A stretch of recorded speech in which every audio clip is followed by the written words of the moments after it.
T गणित का 2016 का एक और प्रश्न पत्र।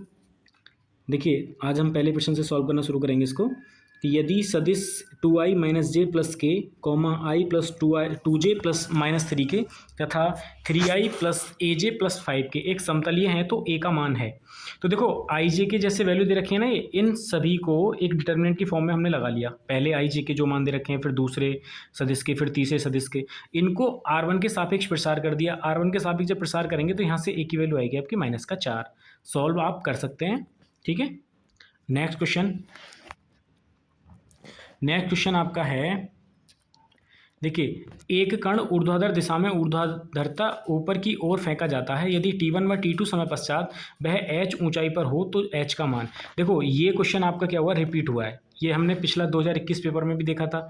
तो अब देखिए ऐसे आप प्रश्न देखना, कितने ऐसे प्रश्न होंगे जो 2016 के 2021 में पूछे गए थे। एक तो यही हो गया आपका, यहाँ से आपका सीधा इसका मान हो जाता है हाफ जी t1 इंटू t2, यानी कि ऑप्शन नंबर ए आपका आंसर हो जाएगा। अब क्वेश्चन नंबर 3 आपका ये है कि यदि ए बराबर, ये आपका एक आव्यूह दे रखा है, एक सममित आव्यूह है हो, सममित का मतलब है सिमेट्रिक मैट्रिक्स, तो 3x प्लस वाई बराबर है। अब देखो यहाँ से आप कैसे x y के मान प्राप्त करेंगे, तो आपके पास सिंपल फंडा है कि जो आपका सममित आव्यूह होता है ना, उस सममित आव्यूह का मतलब होता है कि ए जो है वो ए के ट्रांसपोज के इक्वल टू हो। ट्रांसपोज का मतलब कि ए का ए जो भी आव्यूह है उस आव्यूह को आप उसकी रो को कॉलम में और कॉलम को रो में चेंज कर लीजिए। तो जब आप रो को कॉलम में और कॉलम को रो में चेंज कर लेंगे ना, तो वो आपके पास ए ट्रांसपोज मैट्रिक्स मिलेगा। जब ए ट्रांसपोज मैट्रिक्स मिलेगा तो यहाँ से आप एक्स वाली टर्म को एक्स वाली टर्म के साथ तुलना कर देना, तो यहाँ से आपका एक्स का मान आ जाएगा -1। यहाँ से आप y वाली टर्म को y वाली टर्म के साथ तुलना कर लेना, तो यहाँ से y का मान आ जाएगा आपका 2। और x और y के मान जब आपके पास आ जाएं तो आप 3x प्लस y में यहाँ पुट कर देना, आपका मान आ जाएगा -1। तो ऑप्शन ए आपका आंसर हो जाएगा। देखिए बहुत सिंपल है अगर आप इसको इस तरीके से सॉल्व करेंगे तो। अब क्वेश्चन नंबर 4 आपका क्या है, क्वेश्चन नंबर 4 को भी देखो आप डायरेक्ट याद कर लीजिए, ये भी रिपीट हुआ क्वेश्चन है। यदि किसी प्रक्षेप्य में महत्तम ऊंचाई क्षैतिज परास के बराबर हो, महत्तम ऊंचाई मतलब कि उसकी हाइट, और उसके परास के मतलब रेंज के बराबर हो। अब आपको पता होना चाहिए कि हाइट का क्या फॉर्मूला होता है, तो हाइट का फॉर्मूला होता है u square sine square alpha upon 2g, और रेंज बराबर होती है आपकी u square sine 2 alpha upon g। ये बोला उसने कि ये हाइट जो है वो रेंज के बराबर है। दोनों को जब आप बराबर रखोगे तो यहाँ से अल्फा की वैल्यू अल्फा इनवर्स 4 आएगी। आप इसको सॉल्व करके देख लेना, बिल्कुल सिंपली मैंने बता दिए कहाँ से आपके मान आए हैं। अब देखो क्वेश्चन नंबर 5 आपका। अब देखो अगर आपके पास कंसेप्ट क्लियर है ना, तो आप सीधे से इस टाइप के कोई भी सवाल आ जाए आप आसानी से सॉल्व कर सकते हो। अब देखो यहाँ दे रखा है कि यदि ओमेगा इकाई का सम्मिश्र घनमूल हो तो 1 प्लस ओमेगा स्क्वायर, ये इसी प्रकार चल रहा है ओमेगा की पावर 100 तक, तो ये किसके बराबर होगा। अब देखो यहाँ ऑप्शन में इसका आंसर कोई भी ठीक नहीं है, कैसे। अब अगर आप इसको ध्यान से देखें तो ये आपका एक सीरीज बनी हुई है ओमेगा की पावर 100 तक। अब आप जानते हैं 1 प्लस ओमेगा स्क्वायर क्या होता है 0, और ओमेगा क्यू का मान कितना होता है 1। अब यहाँ से आप देखें कि पहली सीरीज जो आपकी 1 प्लस ओमेगा स्क्वायर, इसका मान क्या हो जाएगा 0 हो जाएगा। अब अगर आप दूसरी सीरीज देखेंगे ओमेगा की पावर 3, ओमेगा की पावर 4 प्लस ओमेगा की पावर 5, यहाँ से अगर आप ओमेगा की पावर 3 कॉमन लेंगे तो क्या आ जाएगा यहाँ आएगा आपका 1, यहाँ आएगा आपका 1 प्लस ओमेगा स्क्वायर। इन तीनों में जब यहाँ आएगा तो इसका भी मान क्या हो जाएगा आपका 0 हो जाएगा। तो ये इस तरीके से आपके 0 कहाँ तक जाएंगे, तो ये आपके 0 चले जाएंगे 98 तक। फिर आपके पास बचेगा क्या 99 और ओमेगा की पावर 100 ये बचेगा। तो जब आप यहाँ से ओमेगा की पावर 90 कॉमन लेंगे तो यहाँ बचेगा 1 प्लस ओमेगा का मान कितना होता है माइनस का ओमेगा स्क्वायर, कहाँ से यहाँ से। तो जब यहाँ से मान होता है तो माइनस का ओमेगा स्क्वायर आपके ऑप्शन में किसी में है नहीं, तो ये आपका आंसर इनमें से कोई नहीं है। क्लियर। अब देखिए क्वेश्चन नंबर 6 आपको मेरे हिसाब से डायरेक्ट याद कर लेना चाहिए। कैसे कि एक अर्धवृत्ताकार पट्टिका जिसका अर्धव्यास a है का गुरुत्व केंद्र होगा, तो इसका गुरुत्व केंद्र होता है आपका 4a/3π, 0, मतलब ऑप्शन नंबर सी इसका आंसर हो जाएगा। ठीक है, बाकी आपके पास सॉल्यूशन ये है, देखिए यहाँ से शुरू आपका सॉल्यूशन है और यहाँ आके आपका सॉल्यूशन समाप्त है, ये देख लीजिए आप। तो क्वेश्चन नंबर 6 आपका हो गया। अब देखिए क्वेश्चन नंबर 7 क्या कहता है। क्वेश्चन नंबर 7 आपका ये कहता है कि अपनी सामान्य गति की 3/5वीं गति से चलने पर एक रेलगाड़ी अपने गंतव्य पर 4 घंटे की देरी से पहुंचती है। मतलब जब वो अपनी सामान्य गति से चलता है और सामान्य गति की 3/5वीं गति से चलता है तो वो अपने स्थान पर 4 घंटे देरी से पहुंचता है, या फिर ऐसा बोल सकते हो कि 4 घंटे अधिक लेता है जब वो अपनी सामान्य गति से चलता है उसके मुकाबले। तो सामान्य गति से यात्रा करने उसे कितना समय लगेगा। अब देखो, हमने मान लिया यहाँ कि उस व्यक्ति की जो सामान्य गति है वो x किलोमीटर प्रति घंटा है और उसको लगा टाइम कितना है t। अब अगर वो व्यक्ति अपनी सामान्य गति से चले और t समय में, तो कितनी दूरी कवर कर लेगा, तो आप कहोगे कि चाल गुणा समय मतलब दूरी, तो x गुणा t। अब उसने कहा कि वो अपनी सामान्य गति की 3/5, तो सामान्य गति कितनी है उसकी x और उसका 3/5, और उसकी 3/5 गति से जब चलता है तो उसको 4 घंटे अधिक लगते हैं। या तो ऐसे बोल दो, या फिर ऐसे बोला गया ना कि 4 घंटे की देरी लगती है, तो ये बात वही है कि 4 घंटे उसको अधिक लगते हैं। तो जब वह अपनी सामान्य गति की 3/5 चाल से चलेगा तो उसको कितना समय ज़्यादा लगेगा, तो 4 घंटे, तो मतलब t+4। अब यहाँ इसको बस सॉल्यूशन, इसको मतलब सॉल्व किया गया है। 5 की गुणा इधर की गई है आपका 5 गुणा x गुणा t, और 3 गुणा t+4, x से x कैंसिल हो गया आपका, तो यहाँ 5t बचा, यहाँ 3t + 12, 3t को इधर लाओगे तो 2t बराबर 12, t का मान कितना आ जाएगा 6।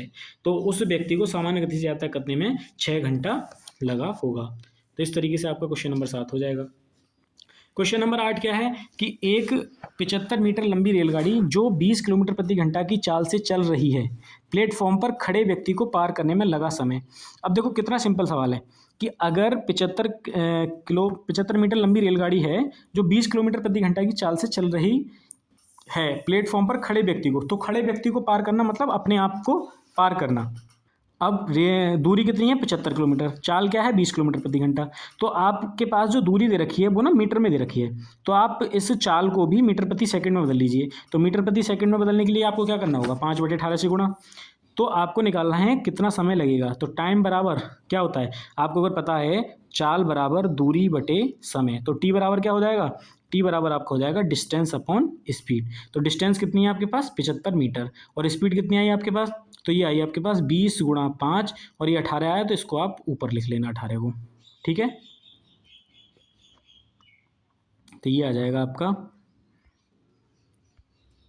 टाइम बराबर 75/20 गुणा 5, और 18 यहाँ से ऊपर चला जाएगा, ठीक है। 5 से ही कटेगा आपका 5 एकम 5 और 5 तिया 15, सॉरी 5 पंजे 25, ये कट जाएगा आपका 5 चौक 20 और 5 तिया 15, 2 दूनी 4 और 2 नेम 18, 9 तिया 27/2, तो ये हो जाएगा आपका क्वेश्चन नंबर 7 आपका, इसका 6 घंटा आंसर आ गया, क्लियर। क्वेश्चन नंबर 8 आपका 13.5 मतलब 13.5, क्योंकि 75 मीटर लंबी रेलगाड़ी है जो 20 किलोमीटर प्रति घंटे की चाल से चल रही है और प्लेटफॉर्म पर खड़े व्यक्ति को पार करने में लगा समय। तो देखिए प्लेटफॉर्म पर जो व्यक्ति खड़ा होगा उसको ट्रेन अपने बराबर लंबाई ही क्रॉस करने देगी, तो दूरी जितनी ट्रेन की लंबाई होगी उतना ही उस व्यक्ति की होगी, क्योंकि व्यक्ति को पार वो ट्रेन खुद करेगी। तो यहाँ से जब आप चाल बराबर दूरी बटे समय फॉर्मूला लगाओगे तो वहाँ से समय बराबर दूरी बटे चाल, तो दूरी आपकी कितनी है 75 और चाल कितना आपके 20 गुणा 5/18। तो अब क्वेश्चन नंबर 9 आपका क्या है कि 3 पासे यदृच्छता उछाले जाते हैं, किसी भी एक पासे में 3 आने की प्रायिकता। अब देखिए अगर आप एक पासे को उछालोगे तो 1 से लेकर 6 तक नंबर होते हैं आपके पास, तो अगर मैं कहूँ आपसे कि 3 ना आने की प्रायिकता कितनी होंगी, तो आप कहोगे 6 परिणामों में से एक बार ही ऐसा होगा जो 3 ना आने की प्रायिकता होगी। अब इसी तरीके से आपको निकालना है कितना, सॉरी 5 बार ऐसा होगा जो 3 ना आएगा, बाकी एक बार ऐसा होगा जो 3 आएगा। तो आपको निकालना है 3 बार, तो 3 बार निकालना है तो 3 घात कर दीजिए, क्लियर। अब देखिए ये तो 3 ना आने की प्रायिकता है, अगर मैंने कहा आपसे 3 आने की प्रायिकता तो 1 माइनस 3 ना आने की प्रायिकता, तो यहाँ जब इसको आप 1 माइनस 5 का घन कितना होता है 125 और 6 का घन कितना होता है 216, 216 में से आप 125 को हटाओ कितना आएगा 91/216। इस तरीके से आपका आंसर हो जाएगा ये बी। तो ये आपका आंसर हो गया। अब देखिए क्वेश्चन नंबर 10, क्वेश्चन नंबर 10 ये है आपका, क्वेश्चन नंबर 10 ये है आपका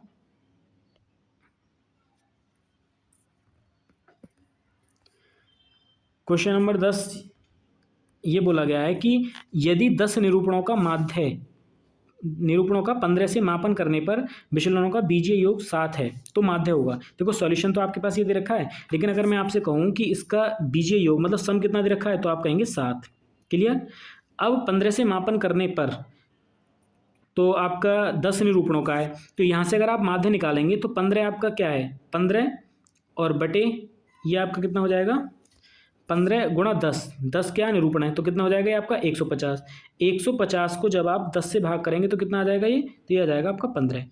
अब देखिए नहीं, ये 10 7 आपका क्या है, बीजीय योग है, तो बीजीय योग को जब आप डिवाइड करेंगे किससे, निरूपणों से, तो निरूपणों से जब आप डिवाइड करेंगे मतलब 10 से, तो ये कितना आ जाएगा, तो ये आ जाएगा आपका 0.7 तो ये है, और इसने कहा है कि 15 से मापन करने पर, तो 15 आपका ऑलरेडी है, तो 15 प्लस ये कितना है 0.7, तो ये हो जाएगा आपका 15.7। इस तरीके से आप इसको सॉल्व कर सकते हैं कि यहाँ क्या क्या चीज़ें दे रखी हैं उस हिसाब से।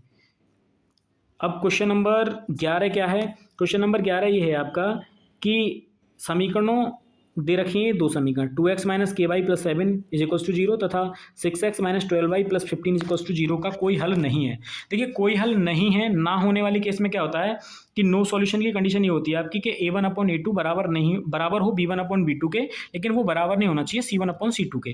तो यहाँ से आप a1a2 और b1b2 और c1c2 के मान निकाल लेंगे कहाँ से, इस समीकरण से। कैसे, इसकी तुलना कर देंगे समीकरण एक की किससे, ax1 plus by1 plus c1 is equals to 0 से, और दूसरी समीकरण आपके पास ax2 plus by2 plus c2 is equals to 0 से। तो यहाँ से एक की तुलना करेंगे तो a का मान 2 और b1 का मान कितना आ जाएगा -k और c1 का मान कितना आ जाएगा 7। इसी तरीके से a2 का मान कितना आ जाएगा आपके पास 6, b2 का मान कितना आ जाएगा -12 और c2 का मान कितना आ जाएगा 15। जब यहाँ आप पुट करेंगे इसके अंदर तो k का मान यहाँ से आपका आ जाएगा 4।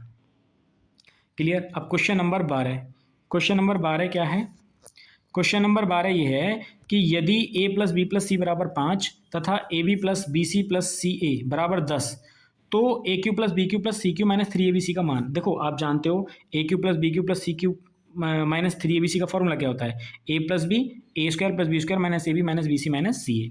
अब देखो मान ये आपके पास दे रखा है a plus b plus c का, लेकिन ये मान नहीं है आपके पास। हाँ a b plus b c plus c a का मान भी दे रखा है लेकिन प्लस में, तो ये आपको बनाना पड़ेगा। अब देखिए कैसे बनाओगे आप इसको, आपको ये बनाना पड़ेगा कि अगर आप ध्यान से देखें कि ए प्लस बी प्लस सी का होल स्क्वायर, मैंने ये इसको समीकरण एक मान लिया मान लो, तो इसका मैंने स्क्वायर किया तो इसका फॉर्मूला होता क्या है, तो आप जानते हैं a square plus b square plus c square plus 2ab plus 2bc plus 2ca, 2 यहाँ से कॉमन ले लिया।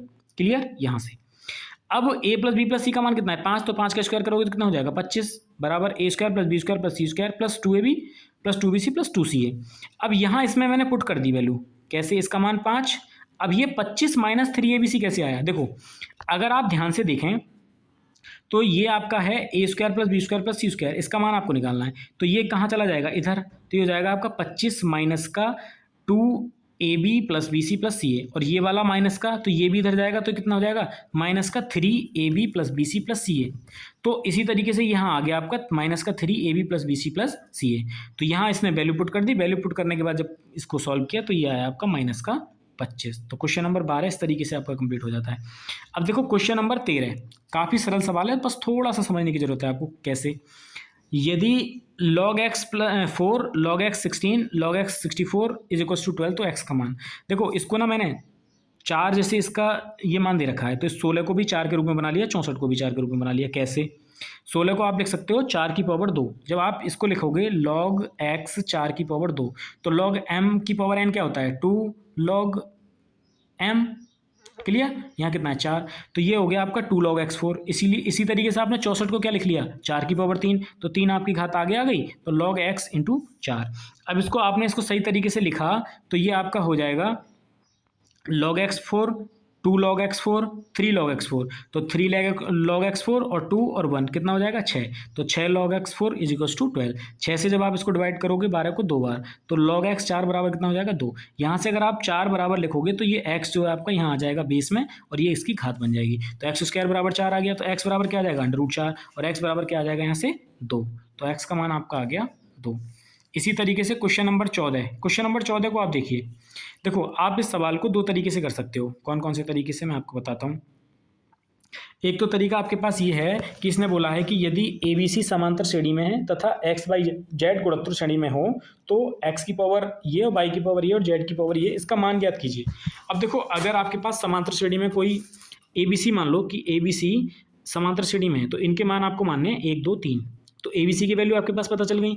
और एक आपसे बोला है कि X, Y और Z ये आपके पास गुणोत्तर श्रेणी में, तो इनका मान लीजिए आप 1, 2, 4। अब अगर आपके पास ABC और XYZ की वैल्यू आपके पास है तो इसमें पुट कर दीजिए, सीधा आपका आंसर आ जाएगा जो कि 1 आएगा। क्लियर। एक आपके पास तरीका ये है कि आप यहाँ से ABC अगर आपके AP में है तो B बराबर क्या होता है, पहले और आखिरी पद का आधा। अगर आपके XYZ गुणोत्तर श्रेणी में तो बाई दूसरा पद क्या होता है, पहले और आखिरी पद के अंडर रूट के बराबर होता है। तो यहाँ से आपको ये सवाल बहुत बड़ा पड़ेगा। आप मेरे हिसाब से यहाँ से ABC अगर समांतर श्रेणी में तो 1, 2, 3 उनके मान लीजिए, और गुणोत्तर श्रेणी में है तो 1, 2, 4 मान लीजिए। तो यहाँ से आपको ये सवाल सरल पड़ जाएगा। 15 क्या है, 15 को देखो कैसे किया गया है सॉल्व, कि यहाँ log x आपका दे रखा है 1/log 2x, 1/log 3x, 1/log 4x, इसी तरीके से सीरीज दे रखी है 1/log 50x तक।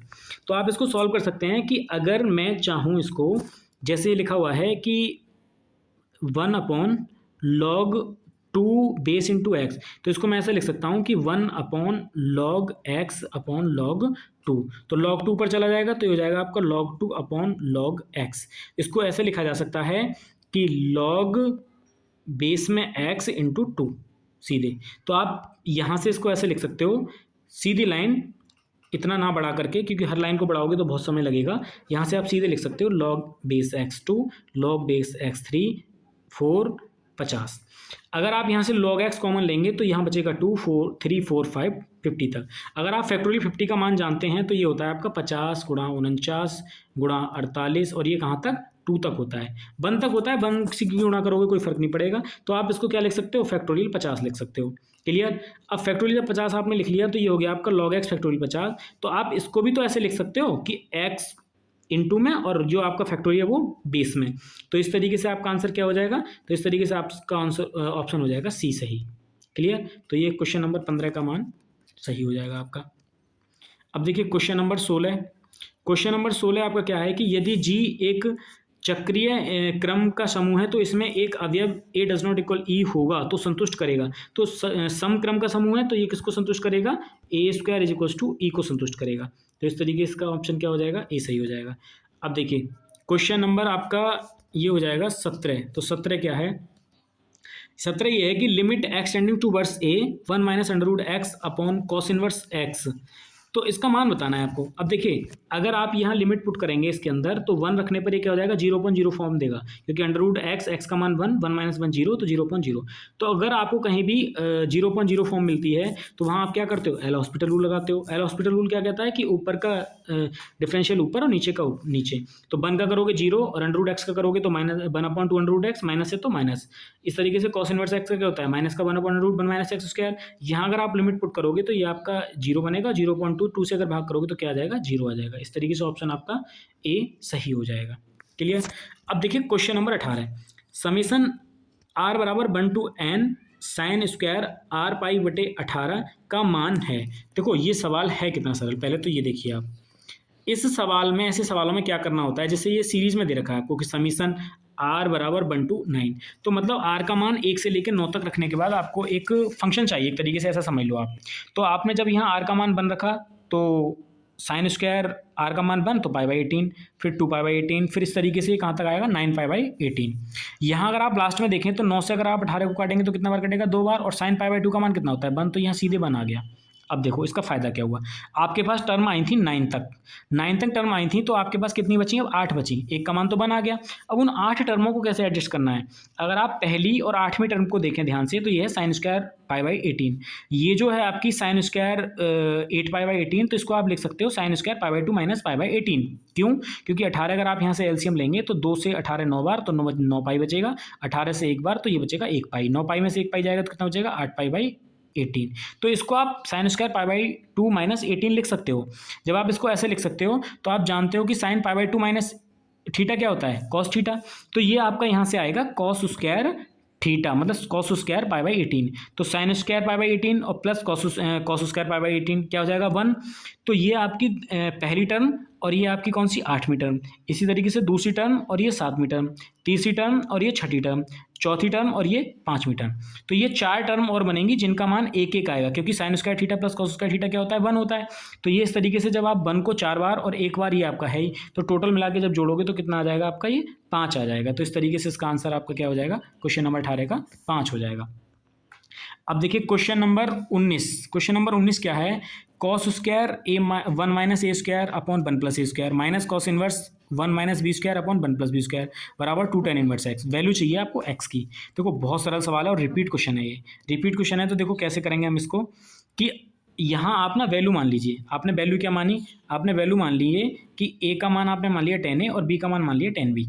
अच्छा, यहाँ आपने रखा cos inverse 1 minus tan square a 1 plus tan square a, cos inverse 1 minus tan square b और 1 प्लस टेन स्क्वायर बी। तो ये आपका फॉर्मूला होता है कॉस 2a का, ये होता है आपका कॉस 2b का। तो cos inverse cos 2a, cos inverse cos 2b, cos inverse से कॉस कैंसिल, तो 2a माइनस 2b बराबर 2 tan इनवर्स एक्स और 2 से 2 कैंसिल हो जाएगा, तो आपका क्या बचेगा tan इनवर्स एक्स बराबर a माइनस बी।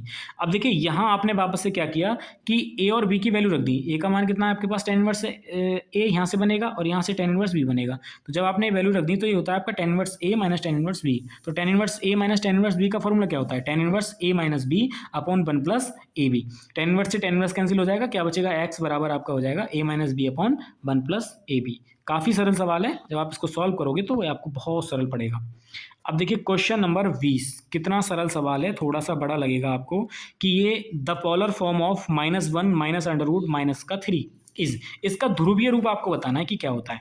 अब देखो पोलर फॉर्म होती कौन सी है, r cos theta plus i sine theta, ये होती है आपकी पोलर फॉर्म। अब पोलर फॉर्म को इसने दे कैसे रखा है, इसने दे रखा है -1 माइनस का अंडर रूट माइनस का 3। अब देखिए यहाँ आप इसको ऐसे भी लिख सकते हो कि 3 गुणा माइनस का 1, तो माइनस का 1 बराबर क्या होता है आई, तो इसको लिख सकते हो आप अंडर रूट 3 आई, जैसे ये लिखा हुआ है यहाँ पर। क्लियर। अब देखिए अगर आप ध्यान से देखें तो ये आपका थर्ड क्वाड्रेंट में क्या होता है, एक्स भी निगेटिव और बाई भी निगेटिव। तो यहाँ एक्स भी निगेटिव है मतलब -1 और बाई का मान भी माइनस का आई अंडर रूट 3, ये भी निगेटिव है। तो ये कौन से क्वाड्रेंट में थीटा लाई कर रहा है, थर्ड क्वाड्रेंट में। ये भी आपको पता चल गया होगा कि कैसे हम थीटा को देखते हैं कि कहाँ से लाई करता है। क्लियर। अब देखो आपने अगर यहाँ 2 से गुणा और 2 से भाग कर दिया सब में, तो 2 इंटू -1/2 माइनस का 1 आई अंडर रूट 3/2। तो यहाँ से अगर आप tan थीटा बराबर निकालें तो tan थीटा बराबर क्या होता है, tan थीटा बराबर होता है माइनस का बाई अपॉन एक्स, और माइनस बाई का मान कितना है अंडर रूट 3/2 और एक्स का मान कितना है माइनस का 1/2। माइनस से माइनस कैंसिल, 2 से 2 कैंसिल, तो ये tan थीटा बराबर क्या आ गया आपका अंडर रूट 3। तो tan थीटा बराबर आ गया tan π/3, क्योंकि अंडर रूट 3 आपका π/3 का मान होता है। अब यहाँ से थीटा का मान π/3 आ गया।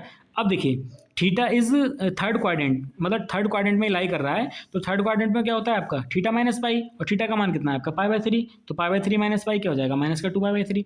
तो जब आप पोलर फॉर्म को जानते हो तो पोलर फॉर्म आपकी आई क्या, किस रूप की आई, तो वो आई आपकी 2 इंटू कॉस, और ये आपका थीटा की जगह कितना आया माइनस का 2π/3 और प्लस का आई साइन माइनस का 2π/3। इसको आपने सही करके लिख लिया, तो ये आ गया आपका 2 इंटू कॉस 2π/3, क्योंकि कॉस माइनस थीटा क्या होता है, प्लस का कॉस थीटा होता है। ये भी आप जान लो कैसे होता है। देखिए अगर ये आपके पास क्वाड्रेंट हैं तो आप अगर एक्स अक्ष के साथ अगर कोण बनाते हैं तो ये क्या बनता है, धनात्मक बनता है, और एक्स अक्ष के अगर नीचे को बनाएंगे तो ये क्या होगा, माइनस का बनेगा। तो यहाँ कॉस आपका किसका होता है, प्लस का होता है। तो इसलिए तो कहते हैं कि कॉस माइनस थीटा भी प्लस का होता है, और यहाँ सेक माइनस थीटा भी प्लस का होता है। ये याद करने की ट्रिक है आपको कि कैसे कॉस और सेक आपके माइनस से भी प्लस हो जाते हैं। क्लियर। तो ये आपका क्वेश्चन नंबर 20 सॉल्व हो जाता है। अब देखिए क्वेश्चन नंबर 20 आपका पूरा सॉल्यूशन आप देख लीजिए इसका। क्लियर।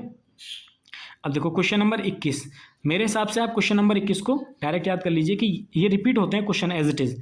यदि एक समकोण त्रिभुज की भुजाएं AR स्क्वायर और R का मान <1 हो है तो R स्क्वायर किसके बराबर होगा, तो R स्क्वायर का मान आपका होगा अंडर रूट 5 माइनस 1/2 के बराबर। तो यहाँ से आपका क्वेश्चन नंबर 21 हो जाएगा।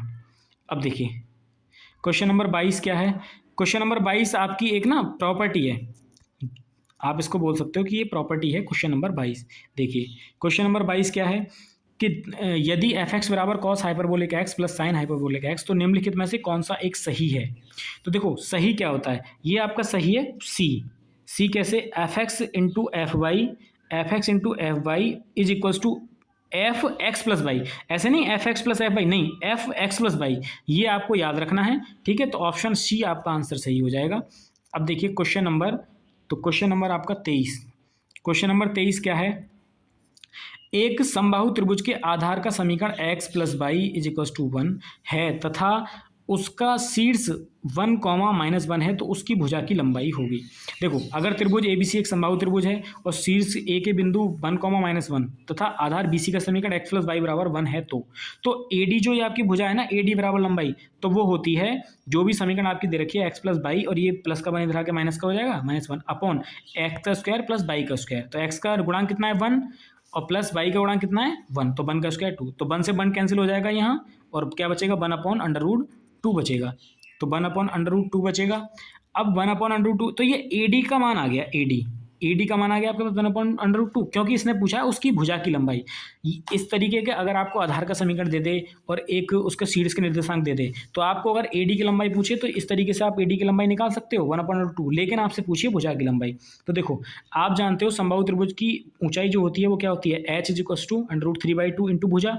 तो यहाँ से ऊंचाई आपने निकाल ली 1/√2, तो h का मान आपने 1/√2 मान रख दिया, क्लियर। और भुजा का मान कितना है √3/2, 2 से कितने बार कटेगा, √2 बार, √2 की इधर गुणा हो जाएगी 1 की तरफ, तो हो जाएगा आपका √2/√3, ये आपकी क्या आ जाएगी, ये आपकी भुजा आ जाएगी, क्लियर। तो ये आपका क्वेश्चन नंबर 23।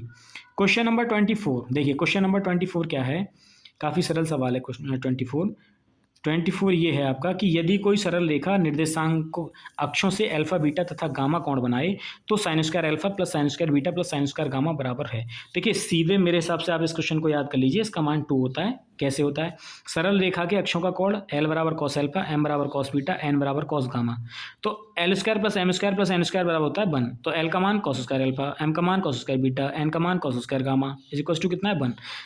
cos² अल्फा बराबर क्या होता है 1 - sin² alpha, 1 - sin² beta, 1 - sin² gamma बराबर 1, 1 1 1 कितना हो जाएगा आपका 3 हो जाएगा, 3 में से बन जाएगा कितना बचेगा 2 बचेगा, और ये आपका sin² alpha plus sin² beta plus sin² gamma जिसका आपको मान चाहिए, तो कितना हो जाएगा 2 हो जाएगा। तो इस तरीके से ये आपका आंसर हो जाएगा। अब देखिए क्वेश्चन नंबर 25, क्वेश्चन नंबर 25 क्या है कि यदि समीकरण 3x² + 7xy + 2y² + 5x + 5y + k = 0 एक सरल रेखा युग्म को प्रदर्शित करता है तो k का मान। अच्छा, सरल रेखा युग्म को अगर प्रदर्शित करेगा ये समीकरण, तो पहले तो आपको ये समीकरण पता होना चाहिए कि किस रूप का है। तो ये समीकरण आपका इस रूप का है कि ax² प्लस का by² प्लस का cz² प्लस का 2hxy प्लस का 2gx प्लस का 2fy प्लस c = 0। यहाँ से अगर आप इसकी तुलना करेंगे तो a का मान कितना आ जाएगा 3, b का मान कितना आ जाएगा आपके पास, तो आ जाएगा 2, क्योंकि ax² मतलब 3x², by² मतलब 2y², h का मान आपका आ जाएगा 2hxy, तो मतलब h का मान आ जाएगा आपका यहाँ से 7/2, g का मान आ जाएगा आपका 2gx मतलब 5/2, और बाई का मान आपके एफ का मान आ जाएगा आपके पास 5/2, और सी का मान आ जाएगा आपके पास के। अब देखिए जब आपसे बोला जाए कि ये एक सरल रेखा युग्म को प्रदर्शित करता है, तो सरल रेखा युग्म को प्रदर्शित करने का मतलब है कि डेल्टा = 0। अब डेल्टा = 0, अब देखिए आप अगर यहाँ ध्यान से देखें तो डेल्टा का मान जो होता है ना आपके पास निकालने के लिए, वो ये फॉर्मूला होता है कि ABC + 2FGH - AF² - VG² - CH² = 0। यहाँ आपको कुछ नहीं करना, ABC की वैल्यू, 2FGH की वैल्यू, AF² की, VG² की -CH² की वैल्यू लगानी है। जब आप इसको सॉल्व करेंगे तो k का मान यहाँ से आ जाएगा आपका 2, बस कुछ नहीं करना बाकी आपको।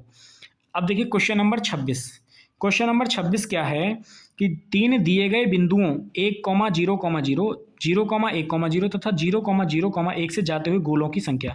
तो देखिए अगर ये एक ना प्लेन बन रहा है आपका, कौन सा वाला, कि यहाँ x अक्ष है, यहाँ y अक्ष है, यहाँ z अक्ष है इसमें, ठीक है। तो अगर आपके पास x y z अक्ष बिंदु दे रखे हैं और इनसे आपको गोले बनाने हैं, तो अनंत गोले बन सकते हैं इस तरीके के बिंदुओं से, क्लियर। तो यहाँ आपको डाउट होने वाली कोई बात नहीं है कि अनंत गोले बनाए जा सकते हैं। अब क्वेश्चन नंबर 27, क्वेश्चन नंबर 27 आपका क्या है, क्वेश्चन नंबर 27 ये है कि 15 सेंटीमीटर और 20 सेंटीमीटर त्रिज्याओं वाले दो वृत्तों जिनके केंद्रों के बीच की दूरी 25 सेंटीमीटर है और उनके उभयनिष्ठ जीवा की लंबाई कितनी होगी। देखो आपको मैं इसका एक तरीका बता देता हूँ याद करने का, अगर आपको ये याद करना है तो सवाल काफ़ी बड़ा है, अगर आप यहाँ ध्यान से देखेंगे तो अगर आपके पास दो वृत्त दे रखे हैं जिनकी त्रिज्या 15 और 20 दे रखी है, क्लियर। अब 15 और 20 दे रखी है और यहाँ आपसे पूछा जाए कि इस जीवा की लंबाई बताइए जो उभयनिष्ठ जीवा है, तो आपके पास सीधे याद रखना है इसको 24, ठीक है। 12 आएगी ये और इसका 2 गुना कितना हो जाएगा 24। तो अगर आप इसको याद रख सकते हो तो रख लीजिए, वरना मैं इस क्वेश्चन को पूरा निकाल करके क्वेश्चन नंबर 27 को अलग से इसकी वीडियो बनाऊंगा, ठीक है, और शॉर्ट ट्रिक के साथ बनाऊंगा, जो कि आपको काफ़ी सरल लगेगा ये सवाल, कि ये इतना सरल सवाल था, ठीक है। अब देखो क्वेश्चन नंबर कितना आपके पास 28 क्वेश्चन नंबर क्या है भाई, limit n tendings toward infinity 1 - 1/2n की पावर n + 1 किसके बराबर होगा। अब देखो यहाँ आपका सवाल ये है, आपने पढ़ा होगा कि अगर limit n tendings to infinity और फंक्शन की पावर gx मान लो कुछ दे रखा है, तो आप इस सवाल को कैसे कर सकते थे, मैंने बताया था कि e की पावर में आप इसको लिख सकते थे, e की power limit n tendings to infinity और 1 - 1 घटा देते थे फंक्शन में से और इनटू gx। कैसे, अगर आपके पास ये लिखा हुआ है कि limit n tendings to infinity और fx की पावर आपके पास क्या दे रखा है, gx, तो आप यहाँ लिख सकते थे कि e की पावर में इसको limit n tendings to infinity और फंक्शन -1 इंटू gx, इस तरीके से आप इसको लिख सकते थे। क्लियर। इसी तरीके से देखो यहाँ लिखा गया है सवाल के अंदर भी, जैसे ये लिखा हुआ है 1 फंक्शन क्या है आपके पास 1 - 2n और -1 को घटाया गया और 1 + n + 1 जो है आपका gx वो आपके पास इंटू में लिखा गया है। यहाँ से आप 1 से 1 कैंसिल कर देंगे, n + 1 की गुणा ऊपर अपॉन 2n। यहाँ अगर आप ध्यान से देखें तो ये आपका 0 बन जाएगा और ये आ जाएगा आपका माइनस का 1/2 और माइनस के 1/2 को जब आप प्लस का करेंगे तो ये जाएगा आपका 1/√e। तो यहाँ से आपका ये क्वेश्चन नंबर 28 कंप्लीट होगा। 29 आपका क्या है कि फलन y बराबर 3 mod x + 1 का बिंदु x बराबर 0 पर अवकल गुणांक है। अब देखो x जब ग्रेटर देन 0 होगा तो x का मान पॉजिटिव लोगे आप, तो ये हो जाएगा y बराबर 3x + 1। जब इसका डिफ्रेंशिएट करोगे तो 3x का 1 और 1 का 0, तो ये हो जाएगा y डैश बराबर 3। इसी तरीके से अगर आप दूसरा देखें तो जब आप x लेस देन 0 मतलब 0 से छोटा, तो मतलब नेगेटिव, जब आप नेगेटिव कोई भी वैल्यू लेंगे तो वो क्या हो जाएगा आपका माइनस का 3x + 1 और जब इसका डिफ्रेंशिएट करेंगे तो माइनस का 3। अब देखो यहाँ आपकी राइट हैंड लिमिट जो आई वो आपकी +3 आई है और यहाँ -3 आई है, तो left hand limit does not equal right hand limit, so function is x = 0 does not exist, मतलब 0 पर वो क्या कर रहा है, एग्जिस्ट नहीं कर रहा है। क्लियर। तो यहाँ से ये आपका ऑप्शन सही हो जाएगा। अब ये आपका सवाल है 30वां कि y बराबर sin x, y बराबर cos x, 0 less than equal x less than equal 5/2 के मध्य परिबद्ध क्षेत्रफल क्या है। अब देखो अगर आप इस सवाल को ध्यान से देखें तो ये आपका ग्राफ है sin x का, जो यहाँ मूल बिंदु से होकर जाता है। क्लियर, ये इस तरीके से, और ये आपका ग्राफ है आपका cos x का। तो इसने ये क्षेत्र पूछा है आपसे कि क्या होगा। तो देखो अगर आप इस सवाल को डिटेल में करेंगे तो काफ़ी बड़ा सवाल होगा। मैं आपको सलाह देता हूं कि आप इस सवाल को याद कर लीजिए, एज इट इज़ रिपीट होगा। अगर आप याद भी नहीं करते तो ये भी सवाल आपका वो है जो मैं इसको निकाल करके दोबारा से कराऊंगा। इसका आंसर आपका आएगा 2√2 - 1। क्लियर। तो यहाँ से ही आपका सॉल्यूशन हो जाएगा। अब देखिए क्वेश्चन नंबर 31 क्या कहता है। तो क्वेश्चन नंबर 31 है आपका, देखिए क्वेश्चन नंबर 31 भी काफ़ी बड़ा सवाल है भाई, और ये आपका है अवकल समीकरण से संबंधित। यदि y(x) अवकल समीकरण dy/dx + 4xy = x⁻³ y0 = 0 का एक हल है तो लिमिट x टेंडिंग्स टुवर्ड्स 0 yx का मान होगा। अब देखो अवकल समीकरण बना लिया इसको, जो दे रखी है आपके पास dy/dx + 4xy = x³। ये आपको मान ज्ञात करना है, तो आप जानते भी तो हो इसकी तुलना dy/dx + py = q से करने पर p का मान क्या आ जाएगा, यहाँ से 4x, q का मान क्या आ जाएगा x3। इंटीग्रल फैक्टर निकालते हैं जो कि e⁻p(dx) होता है, यहाँ से आएगा इंटीग्रल फैक्टर e⁻2x²। अवकल समीकरण आप जानते हो क्या होता है, y into integral factor = integration integral factor into q into dx + c। ये आपको इंटीग्रेट करना है, सिर्फ इंटीग्रेट करने के बाद में आपका आंसर आ जाएगा 0। कितना बड़ा सवाल है लेकिन आंसर कितना आया, 0। तो मैंने तरीका बता दिया आपको अवकल समीकरण को कैसे सॉल्व करना है। ठीक है, एक और समीकरण होती है आपकी dx/dy + px = q। वो आपकी क्या होती है, इंटीग्रल फैक्टर आपका उसका होता है e⁻p dy, और आपका जो अवकल समीकरण का फॉर्मूला होता है वो होता है x into integral factor = integration integral factor into x into dy, sorry y into dy + c। तो इस तरीके से वो सॉल्व हो जाता है आपका। कोशिश करना आप सॉल्व करने की। क्लियर। 32 दो बल दे रखे हैं आपके पास F1 तथा F2, एक कण पर कार्य करते हैं तथा कण को बिंदु इतने से इतने पर विस्थापित करते हैं। तो आपको पता है कि पूछा क्या है, कुल कार्य है, तो W बराबर क्या होता है F इंटू डी। F मतलब बल, बल कितने दे रखे हैं 2, तो दोनों बलों को जोड़ करके एक बल बनेगा, तो मतलब F का मान ये आ जाएगा आपके पास 5i प्लस जे प्लस 4k। अब एक बिंदु से दूसरे बिंदु पर विस्थापित होता है, तो अगर मैंने बताया था आपको कि अगर एक बिंदु ये है आपका और एक बिंदु ये है, यहाँ से यहाँ तक विस्थापित हो रहा है, तो दूसरे वाले बिंदु में से पहले वाले बिंदु को घटा दीजिए, वो आपकी डिस्टेंस निकल आएगी। तो डी का मान निकल आएगा, तो एफ इंटू डी क्या हो जाएगा, आई इंटू आई होता है आपका 1, जे इंटू जे क्या होता है 1, के इंटू के क्या होता है 1। तो यहाँ से आपका जो आंसर आ जाएगा वो आ जाएगा 6 इकाई। क्लियर? इसका जब आप सॉल्यूशन करेंगे तब। Question number 33। तो क्वेश्चन नंबर 33 क्या है, बिंदु i माइनस 2j प्लस पर लगे बल 3i plus 4j minus 5k का बिंदु इतने के प्रति आघूर्ण। आघूर्ण वाला फॉर्मूला, अगर आघूर्ण कहीं है ना सवाल के अंदर, तो आपको डिटर्मिनेंट से सॉल्व होगा, ठीक है। और अगर आपके पास कार्य पूछा है तो वो एफ इंटू डी वाले फॉर्मूले से होगा। अगर आपके पास कॉप्लेनर का इसी सवाल में पूछा है वेक्टर वाले में, तो वो आपका डिटर्मिनेंट से सॉल्व होगा। क्लियर? अब देखो यहाँ बल दे रखा है, बल का मान क्या दे रखा है आपके पास 3i plus 4j minus 5k, और इस बिंदु पर लगे के प्रति आघूर्ण ये है। तो देखो आघूर्ण कैसे निकालोगे, पहले वाले बिंदु में से इसको घटा करके, और टो बराबर क्या होता है आपका आर क्रॉस एफ लिख लीजिए इसको, या डी क्रॉस एफ लिख लीजिए, एक ही बात है। जब आप इस डिटरमिनेंट को सॉल्व करेंगे R1 के सापेक्ष, तो ये आपका आंसर हो जाएगा। अब देखिए क्वेश्चन नंबर 34 क्या है कि समाकलन -1 से +1 log 2 - x upon 2 + x dx का मान है। देखो इस तरीके के सवाल में मैं आपको बताऊंगा, अगर किसी सवाल की लिमिट आपकी -a से -b दे रखी है, तो उस सवाल में आपको ये फंक्शन चेक करके देखना है कि कहीं ये ऑड फंक्शन या इवन फंक्शन तो नहीं है। ऑड फंक्शन होगा तो -f ऑफ -x का मान -x के बराबर नहीं आएगा, और ऑड फंक्शन होगा तो -f ऑफ -x के बराबर आएगा। जब आप यहाँ -x वैल्यू पुट करेंगे f ऑफ -x इस फंक्शन में, तो ये f ऑफ x आपका -f ऑफ x के बराबर आएगा। इसलिए ये आपका फंक्शन कैसा हो जाएगा, तो ये फंक्शन आपका हो जाएगा कैसा, ऑड फंक्शन। जब ऑड फंक्शन ये आपका हो जाएगा, तो यहाँ से ऑड फंक्शन में इसका मान होता है 0। क्लियर? अब देखिए ये है आपका कि यदि -2,1,0 से एक समतल पर डाले गए लंब का पाद 1,-2,1 हो तो समतल का समीकरण। अब देखो ये आपका समतल और समतल का एक पाद बिंदु दे रखे हैं। अब यहाँ से अगर आप इसका मान निकालेंगे तो ये हो जाएगा NP, मतलब ये इसका मान P दे दिया और ये इसका मान क्या दे दिया N। तो P और N को निकालोगे तो क्या N में से P को घटा करके निकालोगे, तो ये आपका आ जाएगा PN, या फिर इसको N बोल दो, दूरी मतलब। इक्वेशन ऑफ प्लेन इज, मतलब समतल का समीकरण होता क्या है, तो समतल का समीकरण होता है R - a इंटू N। तो R - a का मान क्या है आपका, जो आपका पहला मतलब जो बिंदु है, मतलब पाद का बिंदु है आपके पास ये, इंटू N का मान आपने कैसे निकाला, इन दोनों से निकाला, तो N बस इसकी गुणा करनी है, ये आपका आ जाएगा। और यहाँ चाहो तो आप इस तरीके से इसको बोल सकते हो कि जो इसके ऑप्शन को क्या करे, सेटिस्फाई करे, जो समतल के समीकरण को क्या करता है, संतुष्ट करता है। ठीक है, तो यहाँ से भी आप इसका आंसर निकाल सकते हो।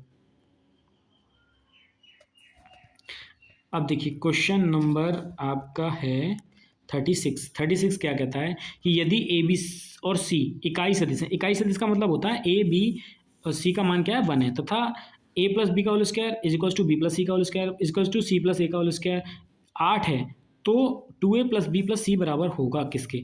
अब देखो यहाँ से अगर आप ध्यान से देखें कि मैंने किया भाई a प्लस बी का होल स्क्वायर, ए का स्क्वायर प्लस बी का square plus 2ab cos alpha. Clear? a plus b का होल स्क्वायर का मान कितना है 8, ए इकाई सदिश है तो उसका मान कितना हो गया 1, बी इकाई सदिश उसका मान कितना हो गया 1 प्लस 2 कॉस अल्फा। ये 1 और 1 2 को इधर घटाओगे तो कितना बचेगा 6 को जब 2 से भाग करोगे तो कितना आ जाएगा 3। कॉस अल्फा का मान कितना आ गया 3। तो इसी तरीके से कॉस बीटा का मान भी तो 3 होगा और कॉस गामा का मान भी 3 होगा। जब कॉस बीटा और कॉस गामा का मान 3 होगा तो आप बोल सकते हो कि यहाँ आपको निकालना है क्या 2a plus b plus c is equals to, तो 2a का वर्ग मतलब a plus b plus c वाले फॉर्मूले से लगाओगे तो a square plus b square plus c square plus 2ab plus 2bc plus 2ca, यहाँ सबकी वैल्यू पुट करनी है। तो यहाँ से आपका 2a plus b plus c का मान आ जाएगा किसके बराबर 6 के बराबर। क्लियर? अब देखिए क्वेश्चन नंबर ये आपका हो जाएगा 37 क्या है कि यदि एफ डैश एक्स बराबर जी एक्स दिया है और जी डैश एक्स बराबर एफ एक्स स्क्वायर दिया है, तो F double dash x square किसके बराबर होगा। देखो ये बोला है आपको एफ डैश एक्स बराबर किसके दे रखा है जी एक्स के, तो एफ डबल डैश एक्स किसके बराबर हो जाएगा जी डैश एक्स के। क्यों? क्योंकि आपने डिफरेंशिएट कर लिया एक बार और, तो एफ डबल डैश तो यहाँ जी भी तो इसका डिफरेंशियल होगा, तो यानी कि जी डैश एक्स। अब आपको दिया है g dash x is equals to क्या है, एफ एक्स स्क्वायर, की सवाल के अंदर दे रखा है। अब देखो f double dash x is equals to क्या हो गया, जी डैश एक्स की जगह आपने वैल्यू रख दी एफ एक्स स्क्वायर। अब जब आपने यहाँ एक्स को जगह एक्स स्क्वायर पुट किया, तो यहाँ एक्स स्क्वायर की जगह एक्स स्क्वायर पुट करोगे तो यानी कि एक्स की पावर 4, तो ये क्या हो जाएगा आपका एफ एक्स की पावर 4, यानी कि ऑप्शन बी आपका आंसर हो जाएगा। क्लियर। अब देखो क्वेश्चन नंबर 18 कितना सरल सवाल है। देखिए ए तथा बी मिलकर किसी काम को एक्स दिनों में पूरा करते हैं, ठीक है।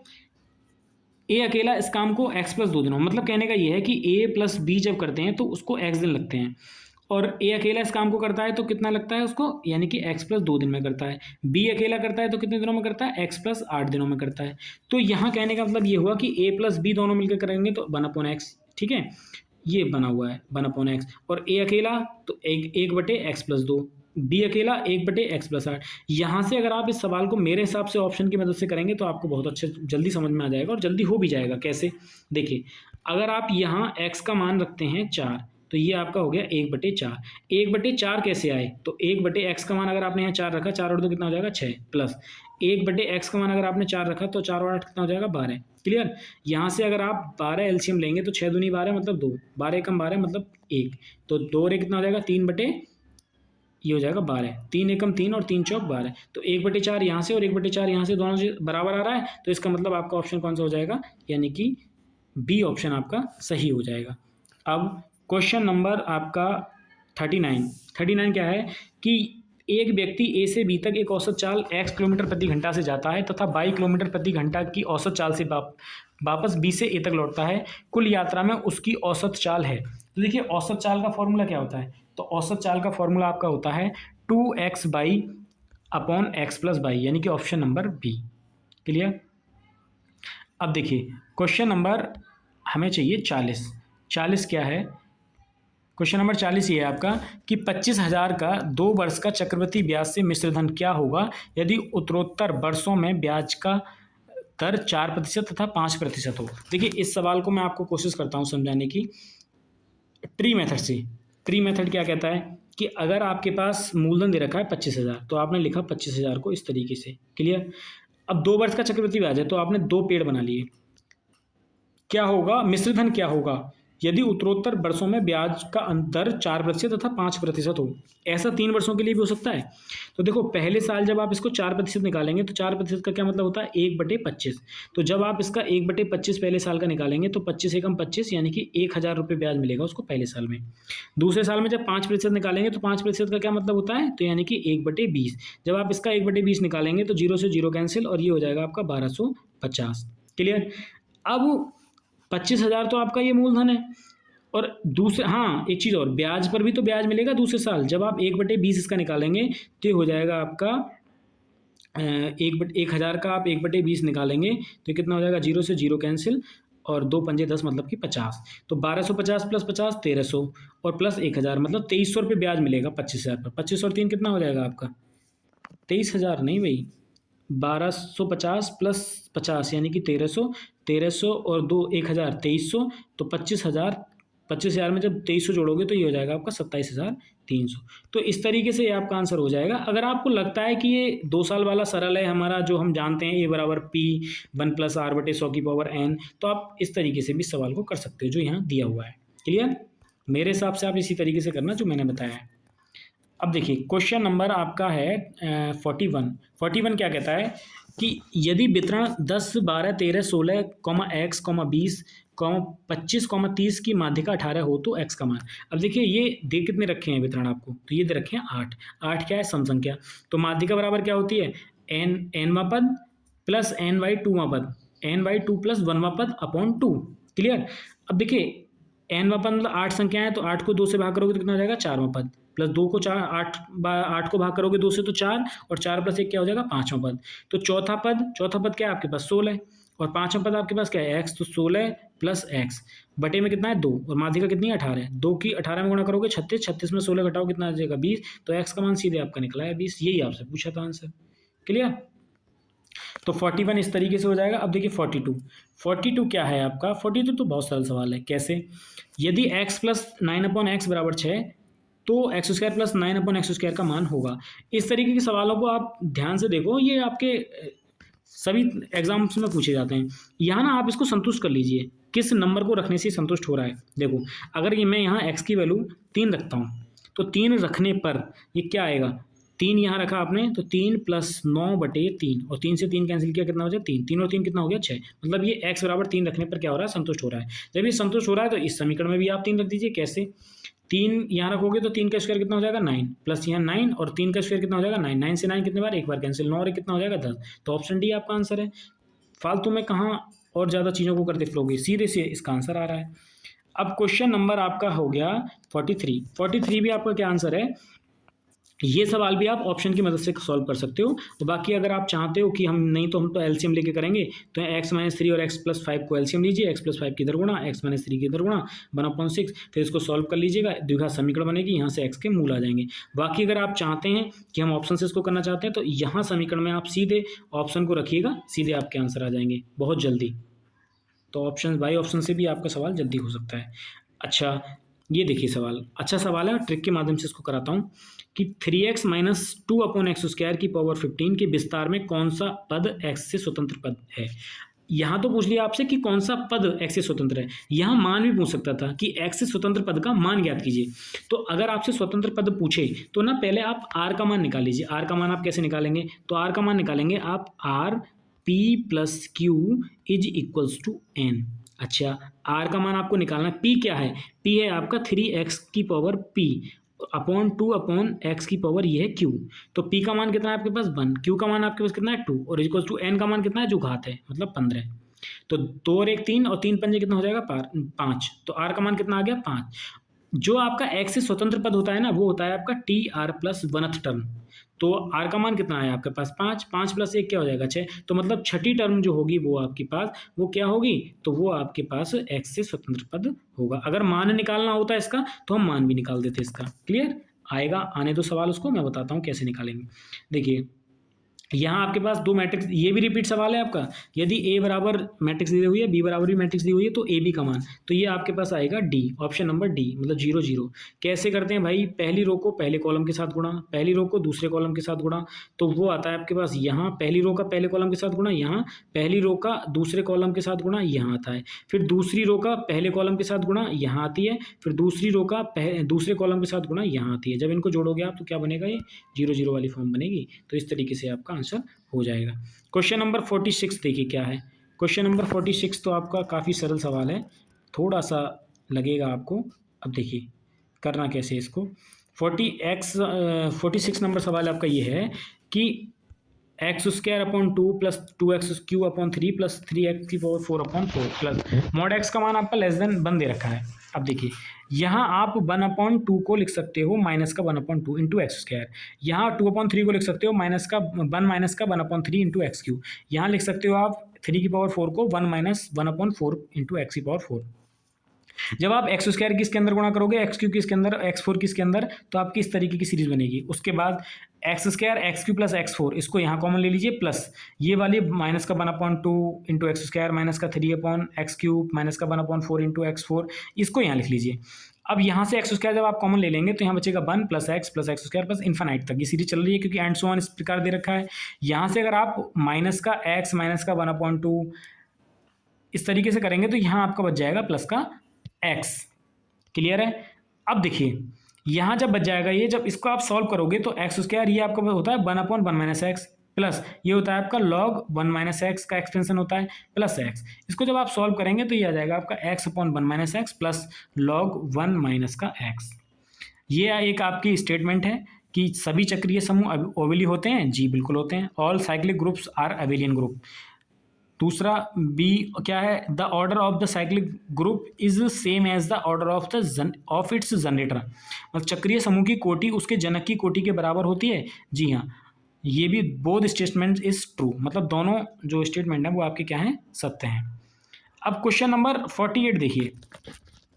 क्वेश्चन नंबर 48 क्या है आपका, क्वेश्चन नंबर 48 काफ़ी सरल सवाल है कि यदि f(x) बराबर x² - 3x + 2/x² - 2x और x का मान 0 के बराबर नहीं है, परिभाषित है, तथा x बराबर 2 पर फलन f(x) सतत हो, तो f2 का मान ज्ञात कीजिए। अब देखो अगर आप यहाँ इस फंक्शन में x का मान 2 रखते हैं तो क्या हो जाता है, ये 0/0 फॉर्म बनती है।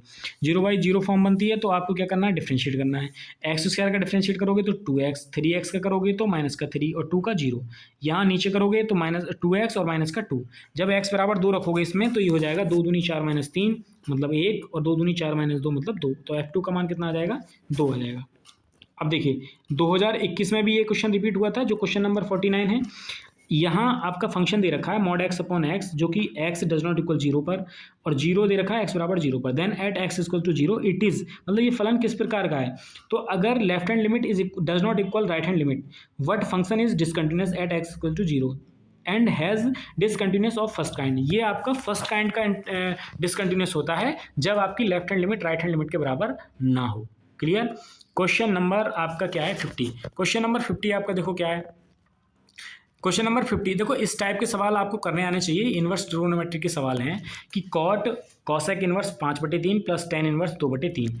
जो आपका ये कॉसेक दे रखा है ना 5/3, इसको आपको टेन इन्वर्स में बदल लेना है। क्यों? क्योंकि tan inverse x plus tan inverse y का हम फॉर्मूला जानते हैं, क्या होता है, tan inverse x plus y upon 1 minus x y. इसको बदलेंगे कैसे, देखो अगर आप जानते हैं कि कॉसेक बराबर क्या होता है, तो अगर आपने सुना है ना लाइन साइन बराबर क्या होता है, तो ये होता है आपका लंब बटे कर्ण। तो कॉसेक बराबर क्या हो जाएगा, कर्ण बटे लंब। क्लियर।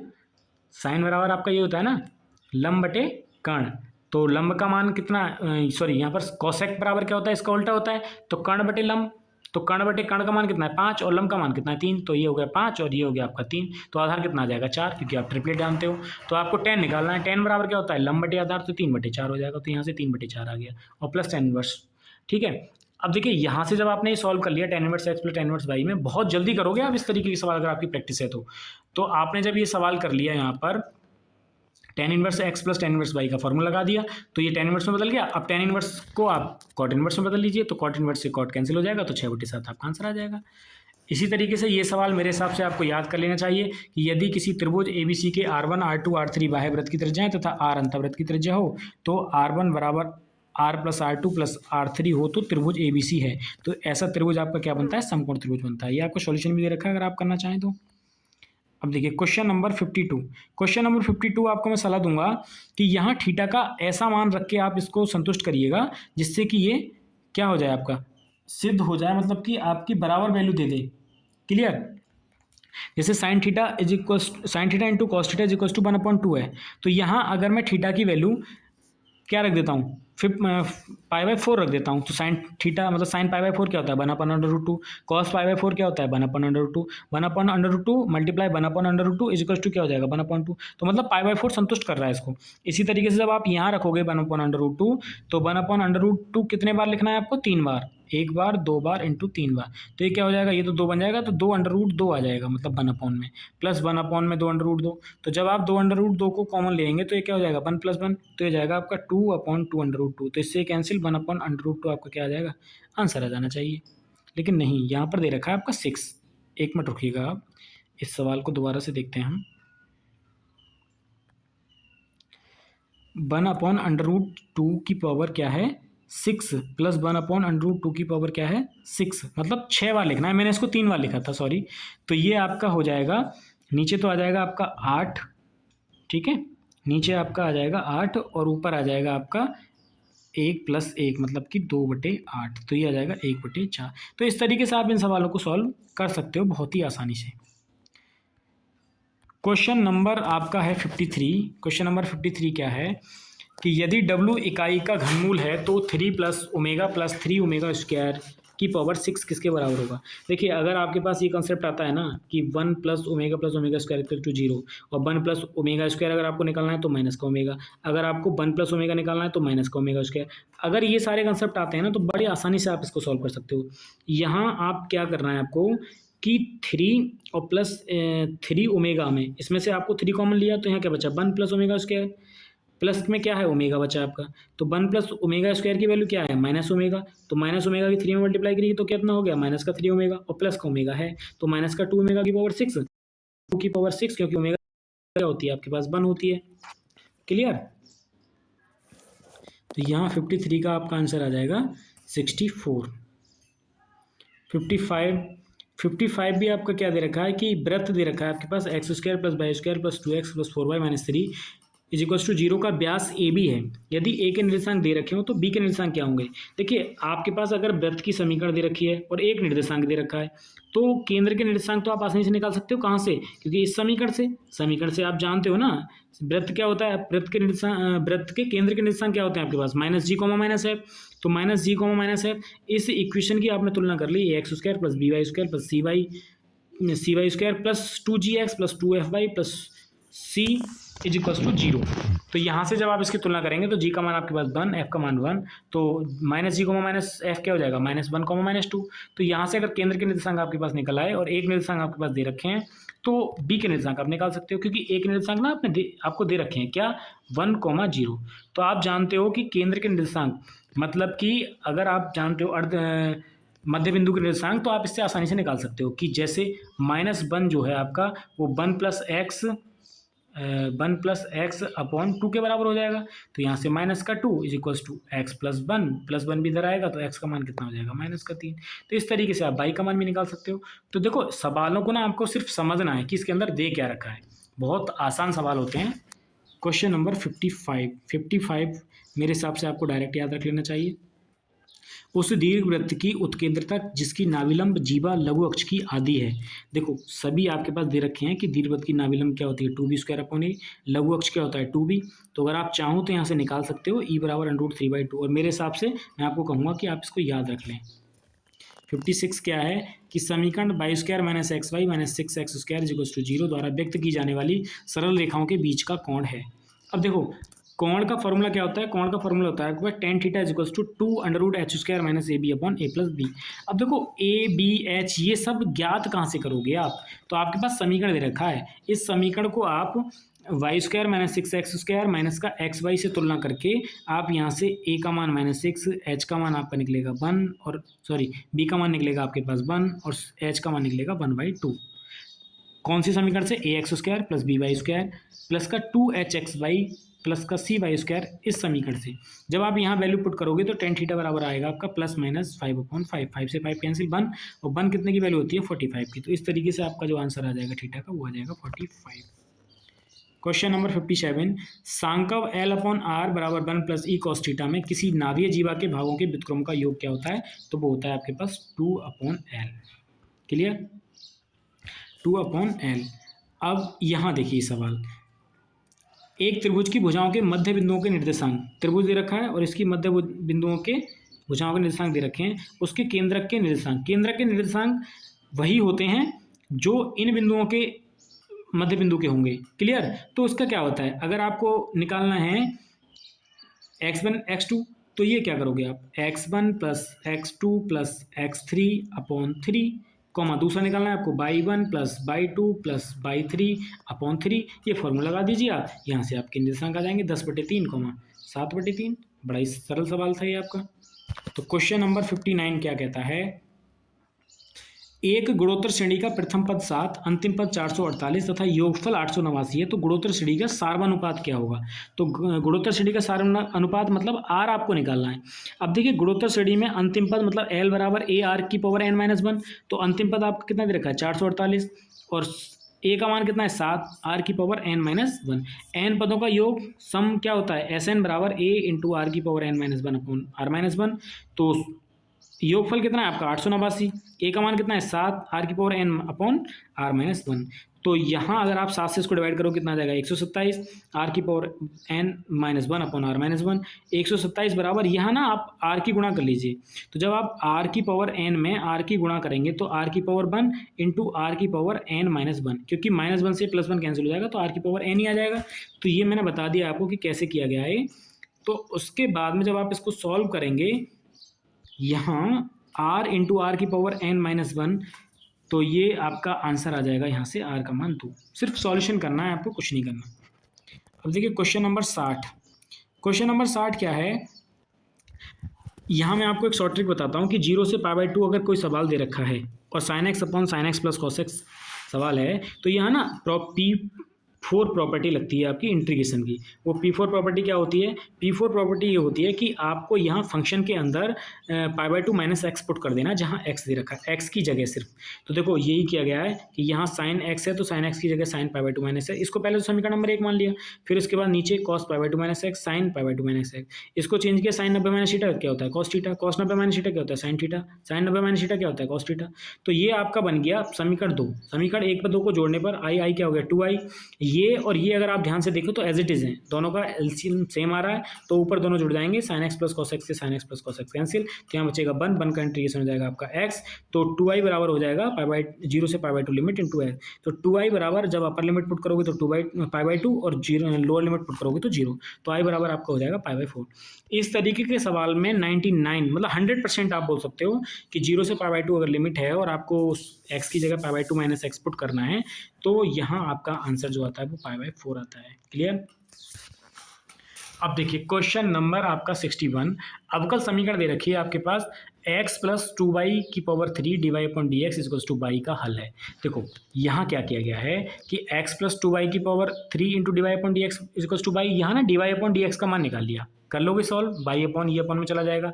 तो यहाँ विकल्प से अगर आप देखें तो विकल्प बी से ये इसका आंसर आ जाएगा एज इट इज़। तो देखो इस तरीके के सवाल अगर आपसे नहीं लग रहे कि आप क्या करें, आप इसको कैसे सॉल्व करेंगे, बड़ा आपको दिमाग में आ रहा है, तो आप ऑप्शन से, अगर आपका डिफरेंशियल क्लियर है या इंटीग्रेशन आपका क्लियर है, तो आप बहुत फास्ट इसको ऑप्शन की मदद से कर सकते हैं मेरे हिसाब से।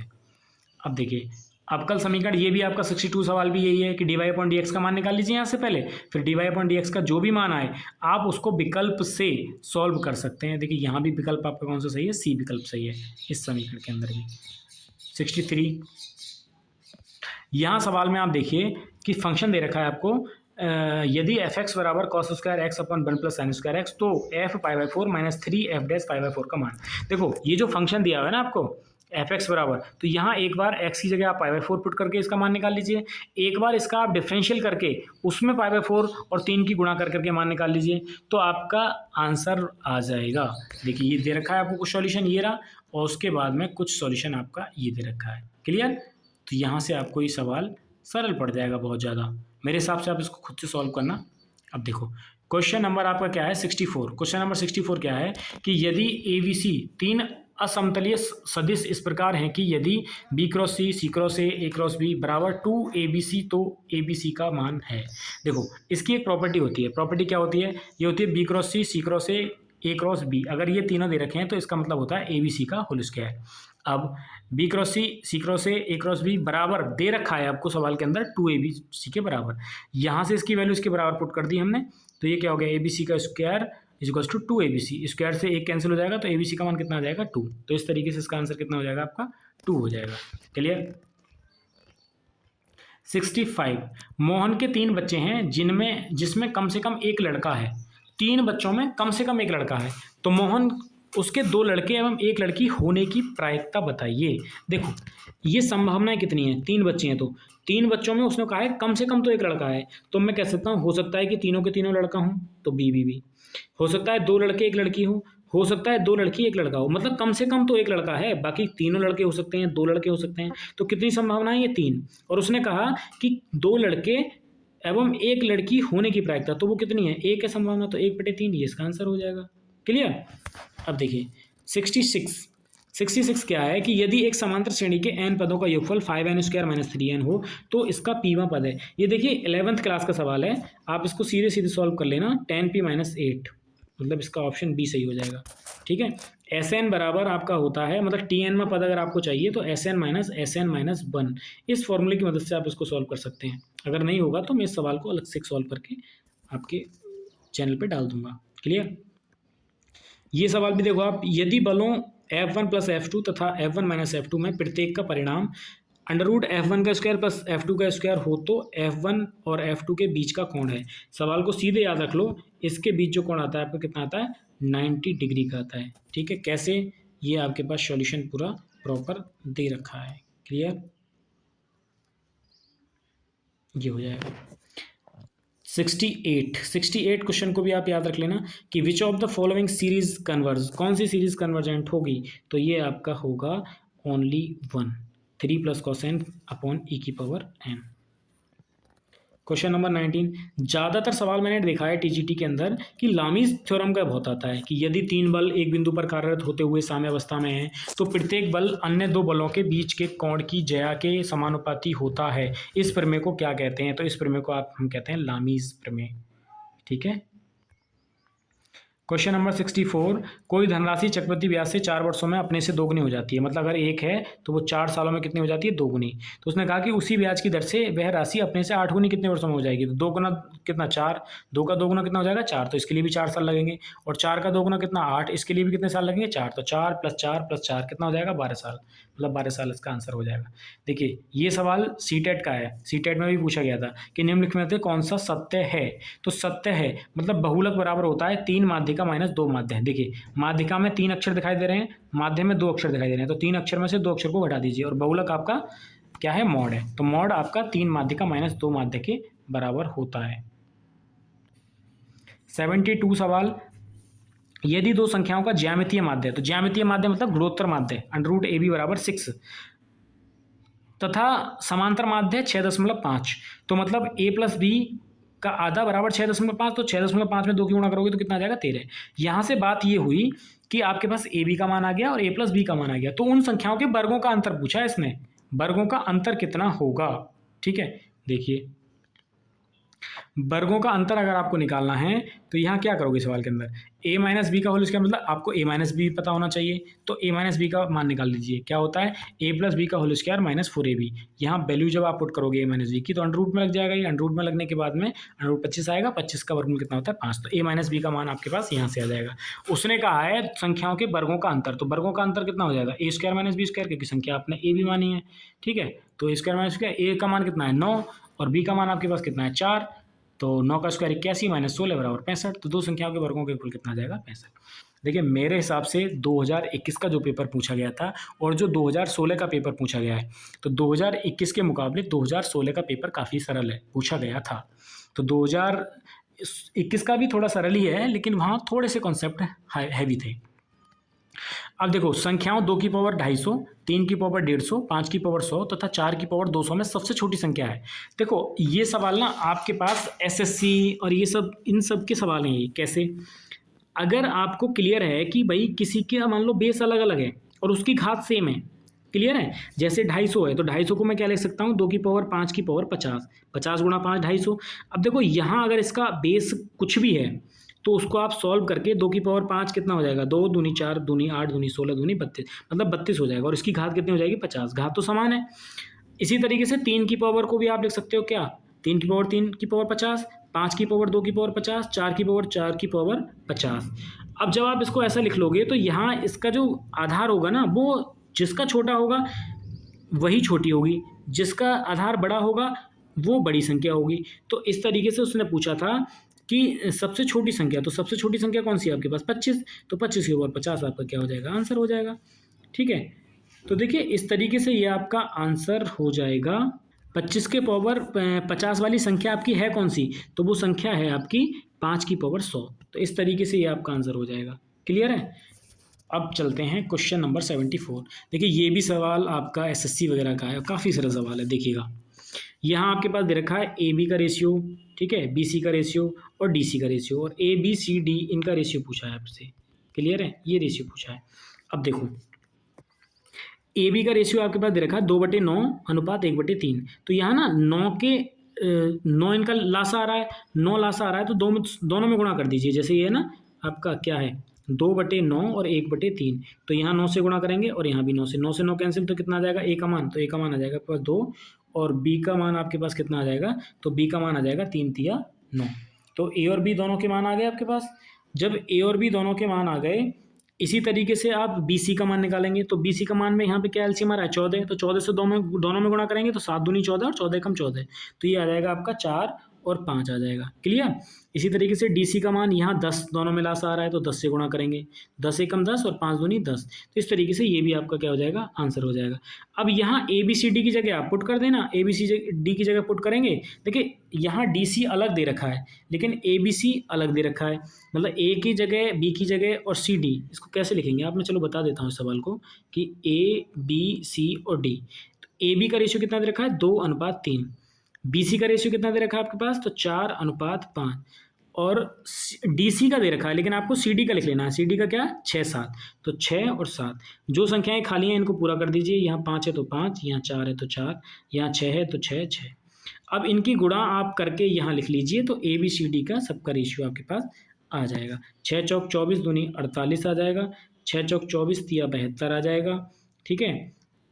उसके बाद ये 3 से कैंसिल हो रहे हैं, 3 एकम 3, 3 छंग 18, 3 दूनी 6, 3 चौक 12, मतलब 16 24। इस तरीके से आपको एक ऑप्शन दिखाई दे जाएगा, तो आप इसका आंसर लगा सकते हैं। क्लियर। तो ये आपका क्या हो गया, आंसर हो गया 74 का। अब 75 में क्या है, NP5 + 5 × NP4 = 10PR। तो R का मान देखिए, फैक्टर आप ये जानते हो फॉर्मूला क्या, NPR बराबर होता है N/(N-R)। तो यहाँ आप इसको सॉल्व करके किसी भी विकल्प की मदद से इसको सॉल्व कर सकते हैं। देखिए सारणिक का सवाल है, सारणिक के सवाल में मैं आपको सलाह दूंगा कि आप वहाँ तक सॉल्व करिएगा जहाँ या तो रो में दो जीरो बना लीजिए, या कॉलम में 2 को जीरो बना लीजिए, उसके बाद R1 के सापेक्ष प्रसार कर दीजिए, सीधा आपका आंसर आ जाएगा। ये सारणिक की सबसे बेस्ट ट्रिक है। क्लियर। 77 क्या है, 77 आपका है 1/(2) + 1/(4) + 1/(6) एंड सो ऑन। तो इसका योगफल आपको ज्ञात करना है। देखिए e⁻x का आप जानते होंगे कि क्या होता है, 1 + x + x²/(2), e⁻−x का 1 - x + x²/(2। इन दोनों को जब आप जोड़ोगे तो ये आपका मान आएगा x बराबर 1 रखने पर, जब आप इसको सॉल्व करोगे तो e−1 का होल स्क्वायर अपॉन 2e, ये इसका आंसर हो जाएगा। क्लियर। 78 में क्या है, यदि प्रतिचित्रण f तथा g निम्नवत दिए गए हैं, f का मान और g का मान, तो g ऑफ f पूछा है, तो g ऑफ f में क्या आ जाएगा, 1 और 3, 3 और 1 और 4 और 3, ये आपका आंसर हो जाएगा। अब देखो बैलून शब्द के अक्षरों को कितने तरीकों से व्यवस्थित किया जा सकता है ताकि 2 L एक साथ ना आए। अब ध्यान से समझो इस सवाल को आप, क्या है कि बैलून शब्द को व्यवस्थित करने का तरीका, कितने अक्षर हैं कुल, 7। कब व्यवस्थित करने के लिए कितने अक्षर हैं आपके पास, 2 4 2 6 और 1 7, ठीक है, 7 अक्षर हो गए आपके पास। अब व्यवस्थित करने का जिसमें 2 L हैं और 2 O हैं, जब 2 रिपीट नंबर कोई हो जाते हैं, जैसे टोटल नंबर आपके पास कितने हैं, 7। क्लियर। और आपके पास 2 नंबर रिपीट हो गए, तो उन 2 को बटे में लिख लेते हैं हम, ठीक है। तो इसका मान आपका आएगा 1260। लेकिन इसने कहा है कि जब L एक साथ लिया जाए तब कुल अक्षर कितने होंगे, तो जब L को एक साथ मान लिया जाएगा तो 2 L है तो 1 माना जाएगा। जब 7 शब्द थे तो अब कितने हो जाएंगे, 6, तो 6 बटे 2 L को लिया जा रहा है तो बटे 2, तो ये कितना हो जाएगा, 360। अब इसने कहा कि L जब एक साथ ना ली जाए, ये जब है जब L एक साथ लिया जा रहा है, तो 1260 टोटल आया था, उसमें से L को एक साथ ना लिया जाए तो मतलब 360, तो कितना आ जाएगा, 900 आ जाएगा। ये आपका आंसर हो जाएगा। क्लियर। तो ये आपका आंसर हो गया 79। 80 क्या होता है, 80 में ये है, देखो इस तरीके का सवाल क्लास 12th का है, जो आपका 6 पॉइंट मतलब अवकलज के अनुप्रयोग वाले सवाल का। कैसे, वैसे तो ये कन्वर्स और डाइवर्जेंस का सवाल है, लेकिन यहाँ जो आपका मान आएगा ये कि जो sin x आपका लाई करता है वो -1 से +1 के बीच में लाई करता है, तो -1 से +1 के बीच में मुझे नहीं पता ना कि कितना मान है, तो वो मैंने k मान लिया, तो k/∞ मतलब 0, तो ये जो हमारा आंसर आएगा इसका वो 0 आएगा। आप इसको थोड़ा सा डिटेल में देखना अगर आपको समझ में आए तो, वरना मैं इसको करा दूंगा अलग से। देखिएगा 81 क्या है कि sin 75 - sin 15 upon cos 75 + cos 15 का मान, sin c - sin d का मान ऊपर लगा दीजिए, 2 cos c + d/2 into sin c - d/2, और cos c + cos d का नीचे लगा दीजिए। आंसर आ जाएगा आपका 1/√3। ये भाई आपको फॉर्मूले याद होने चाहिए। देखिए फॉर्मूला बेस्ड सवाल है ये आपका। 82 सवाल क्या है, 82 सवाल भी इसी तरह से है ये आपका, जो मैंने अभी बताया था कि यहाँ से सॉल्व करना शुरू करिए आप इसको कॉस इनवर्स से। कॉस इनवर्स को टेन इनवर्स में बदल लीजिए, क्यों, क्योंकि 10 से टेन इनवर्स कैंसिल हो जाएगा। अब x है यहाँ, x है, तो कॉस बराबर क्या होता है आपका, आधार बटे कर्ण। कॉस बराबर क्या होता है आपके पास, आधार बटे कर्ण। आधार का मान कितना है x और कर्ण का मान कितना है 1, तो ये कितना आ जाएगा आपके पास, √1 - x²। अब टेन इनवर्स अगर आपको निकालना है तो क्या हो जाएगा, लंब बटे आधार, तो टेन इनवर्स से tan inverse cancel, √1 - x² x आ जाएगा। तो एक कॉट इनवर्स में बचा। अब जैसे यहाँ साइन इनवर्स दे रखा है ना, तो इस कॉट इनवर्स को भी आप साइन इनवर्स में चेंज कर लीजिए। तो साइन इनवर्स बराबर क्या होता है, लंब बटे कर्ण। क्या होता है, लंब बटे कर्ण। तो यहाँ से हमारा ये कितना आ जाएगा, साइन इनवर्स x, तो इसका मान कितना आ जाएगा, साइन इनवर्स से साइन कैंसिल, तो ये आ जाएगा आपका x। देखिए ये क्वेश्चन आपका रिपीट है, यदि a प्लस आई बी बराबर 10x प्लस आई वाई तो 10 2x का मान, ये आपका 2021 में भी पूछा गया था। क्लियर, ये हम कर चुके हैं इस सवाल को। अब क्वेश्चन नंबर हमारा 84 क्या है कि यदि कॉस ए प्लस बी बराबर 3/5 तथा साइन ए माइनस बी बराबर 5/13, जहाँ ये बाउंडिंग दे रखी है तो tan b का मान। अब देखिए इस सवाल को आप कैसे सॉल्व करेंगे कि कॉस ए प्लस बी बराबर 3/5, तो यहाँ से tan a प्लस बी निकालना है तो आपको कितना हो जाएगा 4/3। इसी तरीके से साइन ए माइनस बी बराबर 5/13 तो tan a माइनस बी बराबर 5/12। अब a प्लस बी, अगर यहाँ से a प्लस बी का मान निकालना है तो tan इनवर्स में पहुँच जाएगा 4/3। a माइनस बी का मान निकालना है तो tan इनवर्स इधर चला जाएगा तो tan इनवर्स 5/12। तो इस समीकरण 1 व 2 को जोड़ोगे तो ये हो जाएगा आपका a से a कैंसिल और b और b कितना हो जाएगा 2b। tan inverse x minus y का फॉर्मूला लगा देंगे, x minus y upon 1 plus x y, तो यहाँ से tan 2b की वैल्यू कितनी आ जाएगी 33/56। क्वेश्चन नंबर 85 क्या है कि ए बी एक वृत्त की जीवा है तथा AOC इसका व्यास इस प्रकार है कि कोण ACB बराबर 50 डिग्री। यदि वृत्त के बिंदु A पर AT स्पर्श रेखा है तो कोण BAT बराबर होगा। देखिए ये क्या है कि आपको दिया है कोण ACB कितना 50 डिग्री, ठीक है, और ABC ये आपका क्या है अर्धवृत्त में बना कोण, तो अर्धवृत्त में बना कोण कितना होता है समकोण, तो 90 डिग्री हो गया। तो 180 में से अगर आप 90 को घटाओगे मतलब 9 5 14 140, तो कितना बचेगा, ए का मान 40 आ जाएगा। ए का मान 40 आ गया। आपसे पूछा क्या है CAT बराबर क्या हो जाएगा आपका, तो CAT भी 90 डिग्री हो जाएगा क्योंकि ये भी क्या है एक परपेंडिकुलर है। तो 90 डिग्री, अगर आपको BAT का मान निकालना है तो BAT बराबर 90 माइनस 40, तो कितना आ जाएगा आपके पास 50 डिग्री आंसर आ जाएगा। 86 x बराबर 3 cos t plus sine t, y बराबर cos t minus sine t. तो आपको ये सॉल्व करना है। देखिए ये बताना है आपको कि किसको रिप्रेजेंट करता है, तो ये रिप्रेजेंट करता है अगर आप यहाँ से x का मान x बराबर 3 cos t plus sine t तो x/3 cos t plus sine T. इसी तरीके से y, जब समीकरण 1 व 2 को आप जोड़ोगे तो ये एक दीर्घवृत्त को निरूपित करेगा। क्लियर, यहाँ देखिए गोले का समीकरण दे रखा है तो इसकी त्रिज्या क्या होगी, तो अगर गोले का समीकरण है तो वो किस रूप का होता है ax² plus y² plus z², ठीक है, माइनस का x प्लस जेड माइनस 2 इस रूप का दे रखा है।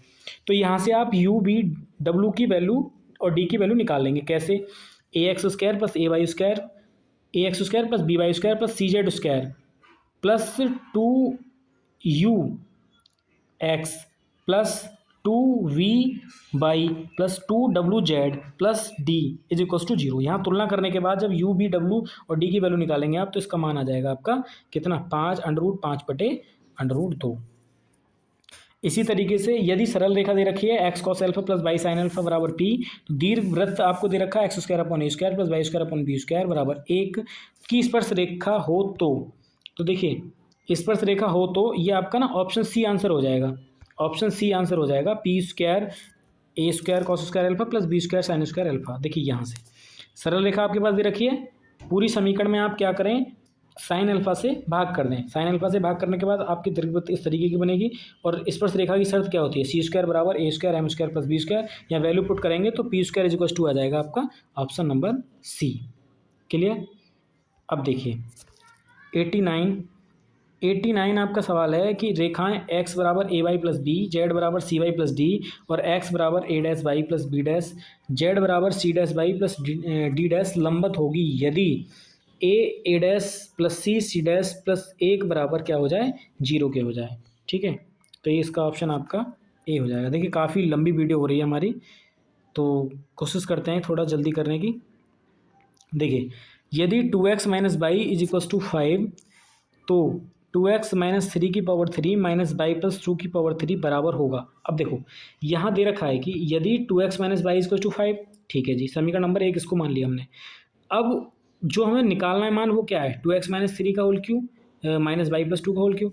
अब यहाँ आप इसको 2x माइनस 3 को क्या लिख सकते हो 2x minus y plus by, मतलब एक बाई को जोड़ दिया एक बाई को घटा दिया माइनस 3 और ये बाई प्लस 2 ऐसे लिखा रहने दिया।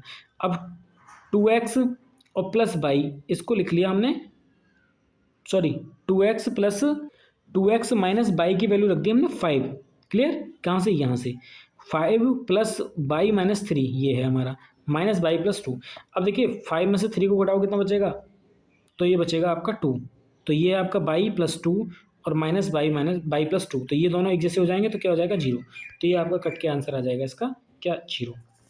ये सवाल रिपीट है आपका कि वक्र y बराबर 4 माइनस एक्स स्क्वायर तथा y बराबर एक्स स्क्वायर के बीच का प्रतिच्छेदन कोण, तो ये आपका हो जाता है टेन स्क्वायर 4√2/7। ये आपका रिपीट क्वेश्चन है। अगर आप इसका सॉल्यूशन देखना चाहते हैं तो आप यहाँ से देख लीजिएगा। कैसे, यहाँ से एक्स स्क्वायर की वैल्यू आप y बराबर एक्स स्क्वायर की वैल्यू वक्र एक में रखेंगे, तो यहाँ से आपका dy/dx आप निकाल करके फिर dy दूसरे से भी m2 निकाल करके दूसरी प्रवणता, और tan थीटा बराबर आपका फॉर्मूला होता है m2 minus m1/1 plus m1 into m2, put करके इसका आंसर आ जाएगा। देखिए इस तरीके का सवाल अभी हमने सॉल्व किया है कि डिफरेंशियल करना, ये भी रिपीट क्वेश्चन है आपका। डिफरेंशियल करना है tan cos inverse x, cos inverse x, cos inverse को हम जानते हैं क्या होता है हमारा, कॉस इनवर्स बराबर होता है हमारा आधार बटे कर्ण। तो आधार का मान अगर x है तो कर्ण का मान 1, तो लंब का मान कितना हो जाएगा √1 माइनस एक्स स्क्वायर। अब tan को cos को हमने tan इनवर्स में बदलना है क्योंकि tan से tan कैंसिल करना है, तो ये बचेगा आपका √1 minus x square upon x. तो यहाँ tan इनवर्स से tan कैंसिल, तो √1 माइनस एक्स स्क्वायर के स्क्वायर से √ कैंसिल हो जाएगा, अपॉन एक्स है तो एक्स का स्क्वायर हो जाएगा।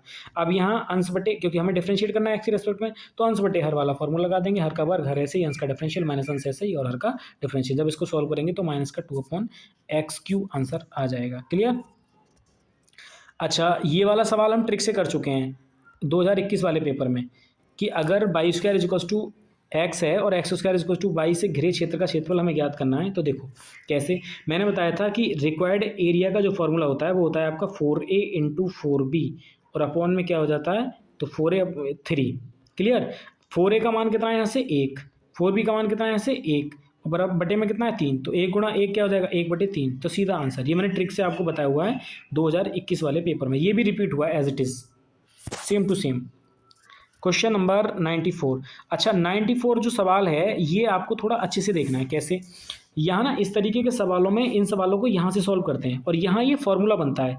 यहाँ जैसे माइनस का चिन्ह है ना, तो निश्चित ये a - b के होल स्क्वायर का फॉर्मूला बनेगा। कैसे, ये जो है ये 2ab है, और यहाँ a+b में खोलना है इसको।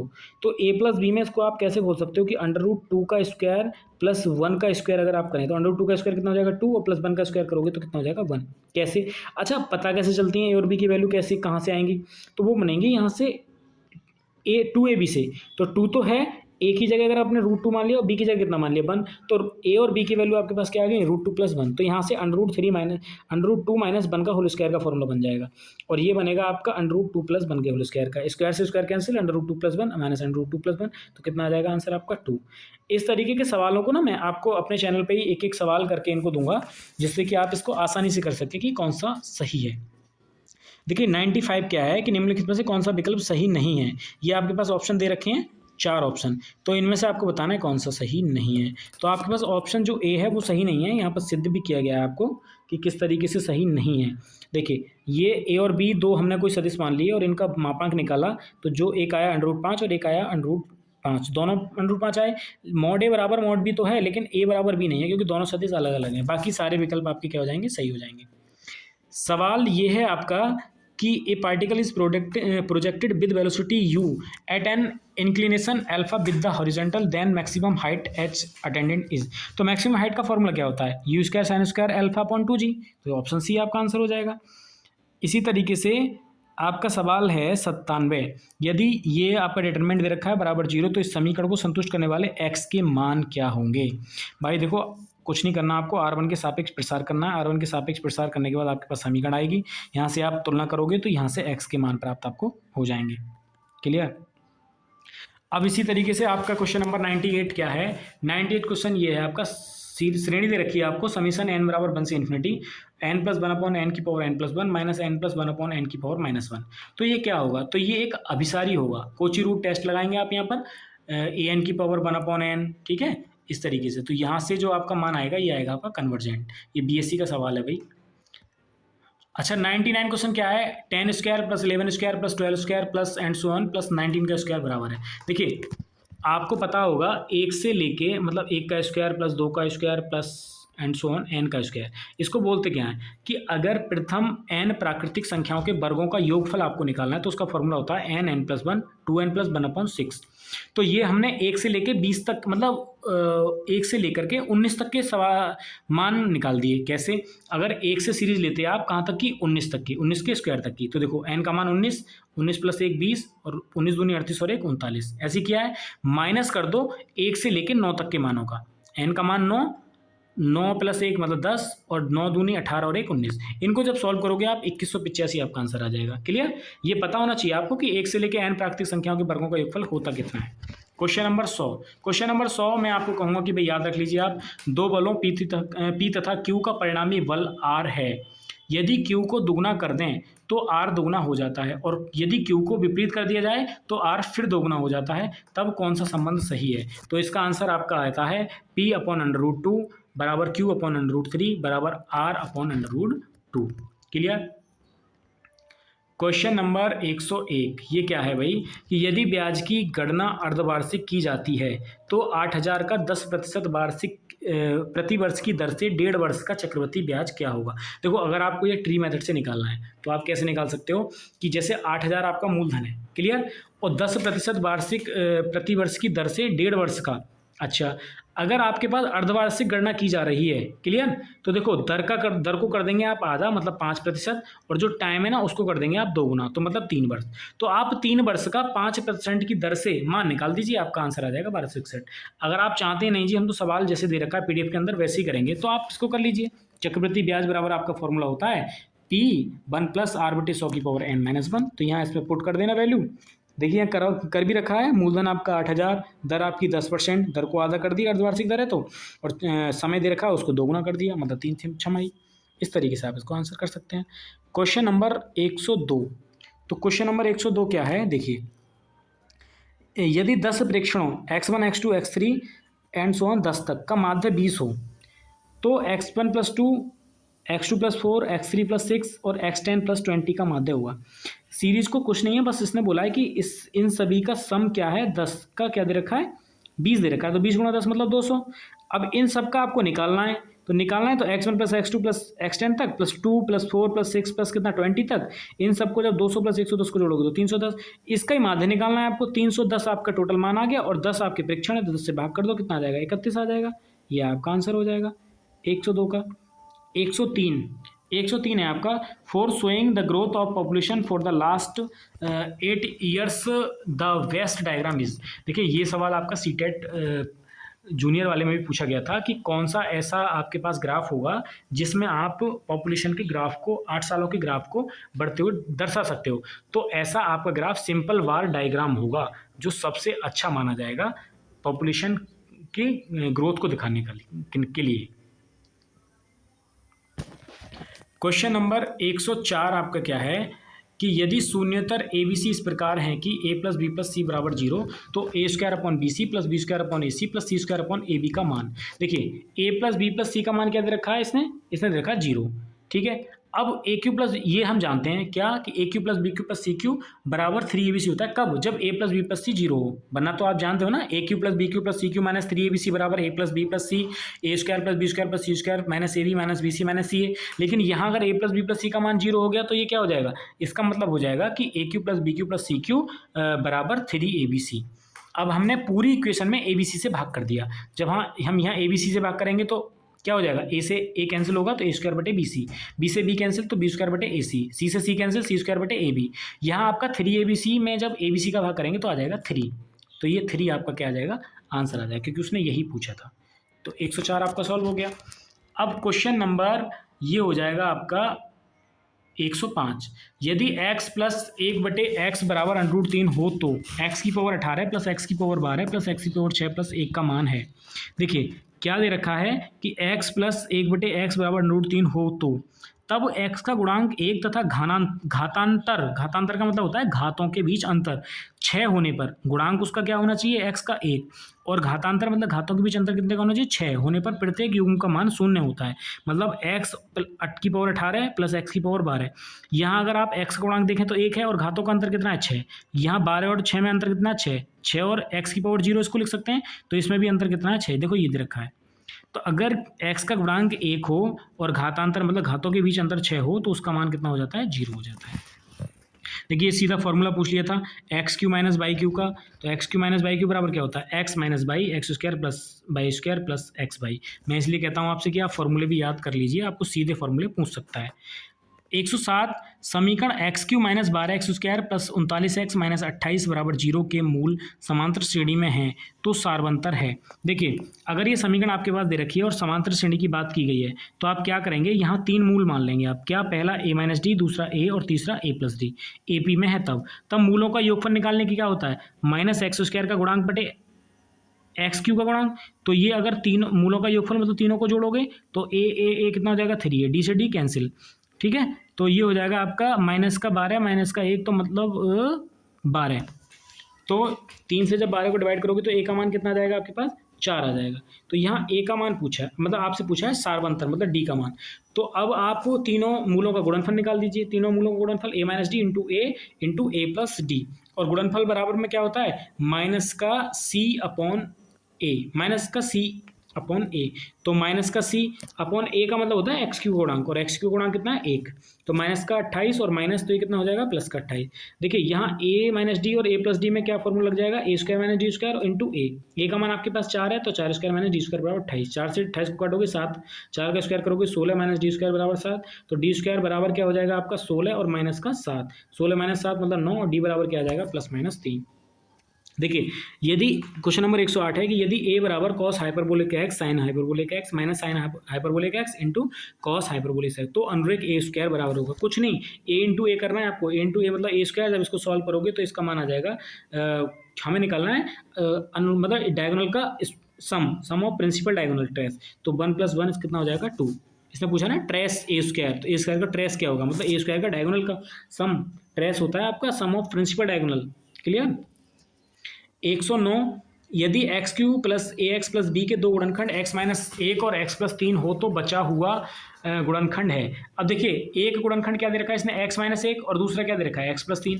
तो इनको दोनों गुणनखंड जो आपके दे रखे हैं ना वो इस समीकरण को संतुष्ट करेंगे। तो एक बार x माइनस 1 बराबर 0 मतलब x बराबर 1 पुट कर दीजिए यहाँ पर। फिर जब 1 पुट करोगे तो x बराबर 1 पुट करने पर एक समीकरण आएगी आपकी a प्लस बी माइनस का 1, समीकरण नंबर 1। फिर x प्लस 3 बराबर 0 तो x बराबर माइनस का 3। तो यहाँ जब x बराबर माइनस का 3 पुट करोगे इस व्यंजक में, क्योंकि वो समीकरण को संतुष्ट करेगा क्योंकि इसका मूल है, तो यहाँ से दूसरा समीकरण आ जाएगा आपका माइनस का 3a प्लस बी बराबर 27। जब समीकरण 1 व 2 को सॉल्व करोगे तो a और b के मान आ जाएंगे आपके पास। ये जब a और b के मान आप उठा करके समीकरण में पुट कर दोगे तो आपकी समीकरण कुछ इस तरीके की आएगी। जब इस तरीके की आएगी, जब यहाँ से आप वैल्यू पुट निकालोगे तो यहाँ से तीसरा व्यंजक जो आएगा आपका वो x माइनस 2 आ जाएगा। 109 क्वेश्चन नंबर क्या है, तो 109 क्वेश्चन नंबर है आपका, देखिए 109 क्वेश्चन कहाँ गया, 10 7 और ये आपका 8। क्वेश्चन नंबर 9 ही तो हमने सॉल्व किया था अभी। क्वेश्चन नंबर 10 देखिएगा। क्वेश्चन नंबर 10 क्या है कि यदि a विवृत समुच्चय तथा समृद्ध समुच्चय, यदि a विवृत समुच्चय तथा समृद्ध समुच्चय b तो है तो b माइनस ए। देखिए समृद्ध समुच्चय में से यदि आप विवृत समुच्चय को घटाएंगे तो क्या बचेगा, समृद्ध समुच्चय बचेगा। तो b का आंसर आपके क्या आ जाएगा, समृद्ध समुच्चय। ऑप्शन नंबर बी सही हो जाएगा। क्वेश्चन नंबर 111 में नहीं बताऊंगा क्योंकि रिपीट क्वेश्चन है, टीजीटी 2021 में भी पूछा गया था कि limit by tendings toward a sine by minus a upon 2 tan pi by upon 2a। देखिए ये इन्होंने काफ़ी बड़े तरीके से कर रखा है, आप इसको जो मैंने 2021 वाले में कराया था उस तरीके से कर लीजिएगा कि limit by tendings toward a sine by minus a upon 2 upon में tan pi by upon 2a को cot pi Y upon 2a लिख लीजिएगा। और फिर दोनों का क्योंकि आप लिमिट पाई की ए पुट करेंगे तो ये 0.0 की फॉर्म बनेगी, तो आप यहाँ डिफरेंशियल ऊपर sine by minus a upon 2 का ऊपर और cot pi Y upon 2a का नीचे। तो इसका आंसर जो आएगा आपका वो माइनस का ए अपॉन पाई आ जाएगा। सीधे पूछा गया था बिल्कुल डायरेक्ट। अब देखिए साइन 18 का मान पूछा गया, बताइए कितना सरल सवाल है। तो ऑप्शन नंबर ए √5 - 1 अपॉन 4 आपका आंसर हो जाएगा। डायरेक्ट आपसे मान पूछे गए हैं। क्वेश्चन नंबर 113 आपका ये है कि sign x plus cos x बराबर 1 का सामान्य हल है। तो यहाँ आप क्या करिएगा 1/√2 से दोनों तरफ मल्टीप्लाई कर दीजिएगा। मल्टीप्लाई करने के बाद में ये आपका समीकरण आएगा जो x + 4 = π/4 आएगा। जनरल इक्वेशन क्या होता है, जनरल सॉल्यूशन x + π/4 = nπ + -1 की पावर n × अल्फा। अल्फा की जगह क्या है आपका π/4। तो यहाँ से आप इसको सॉल्व कर सकते हैं। ये किसका है आपका, ये आपका साइन x = साइन बाई का हल है। अब देखिए यदि साइन स्क्वायर x + i/y बराबर a + ib हो तो a का मान होगा। तो यहाँ क्वेश्चन नंबर 114 इसका सॉल्यूशन ये दे रखा है आपके पास, ऑप्शन नंबर बी। क्लियर। तो ऑप्शन बी आपका आंसर हो जाएगा। Question number 115।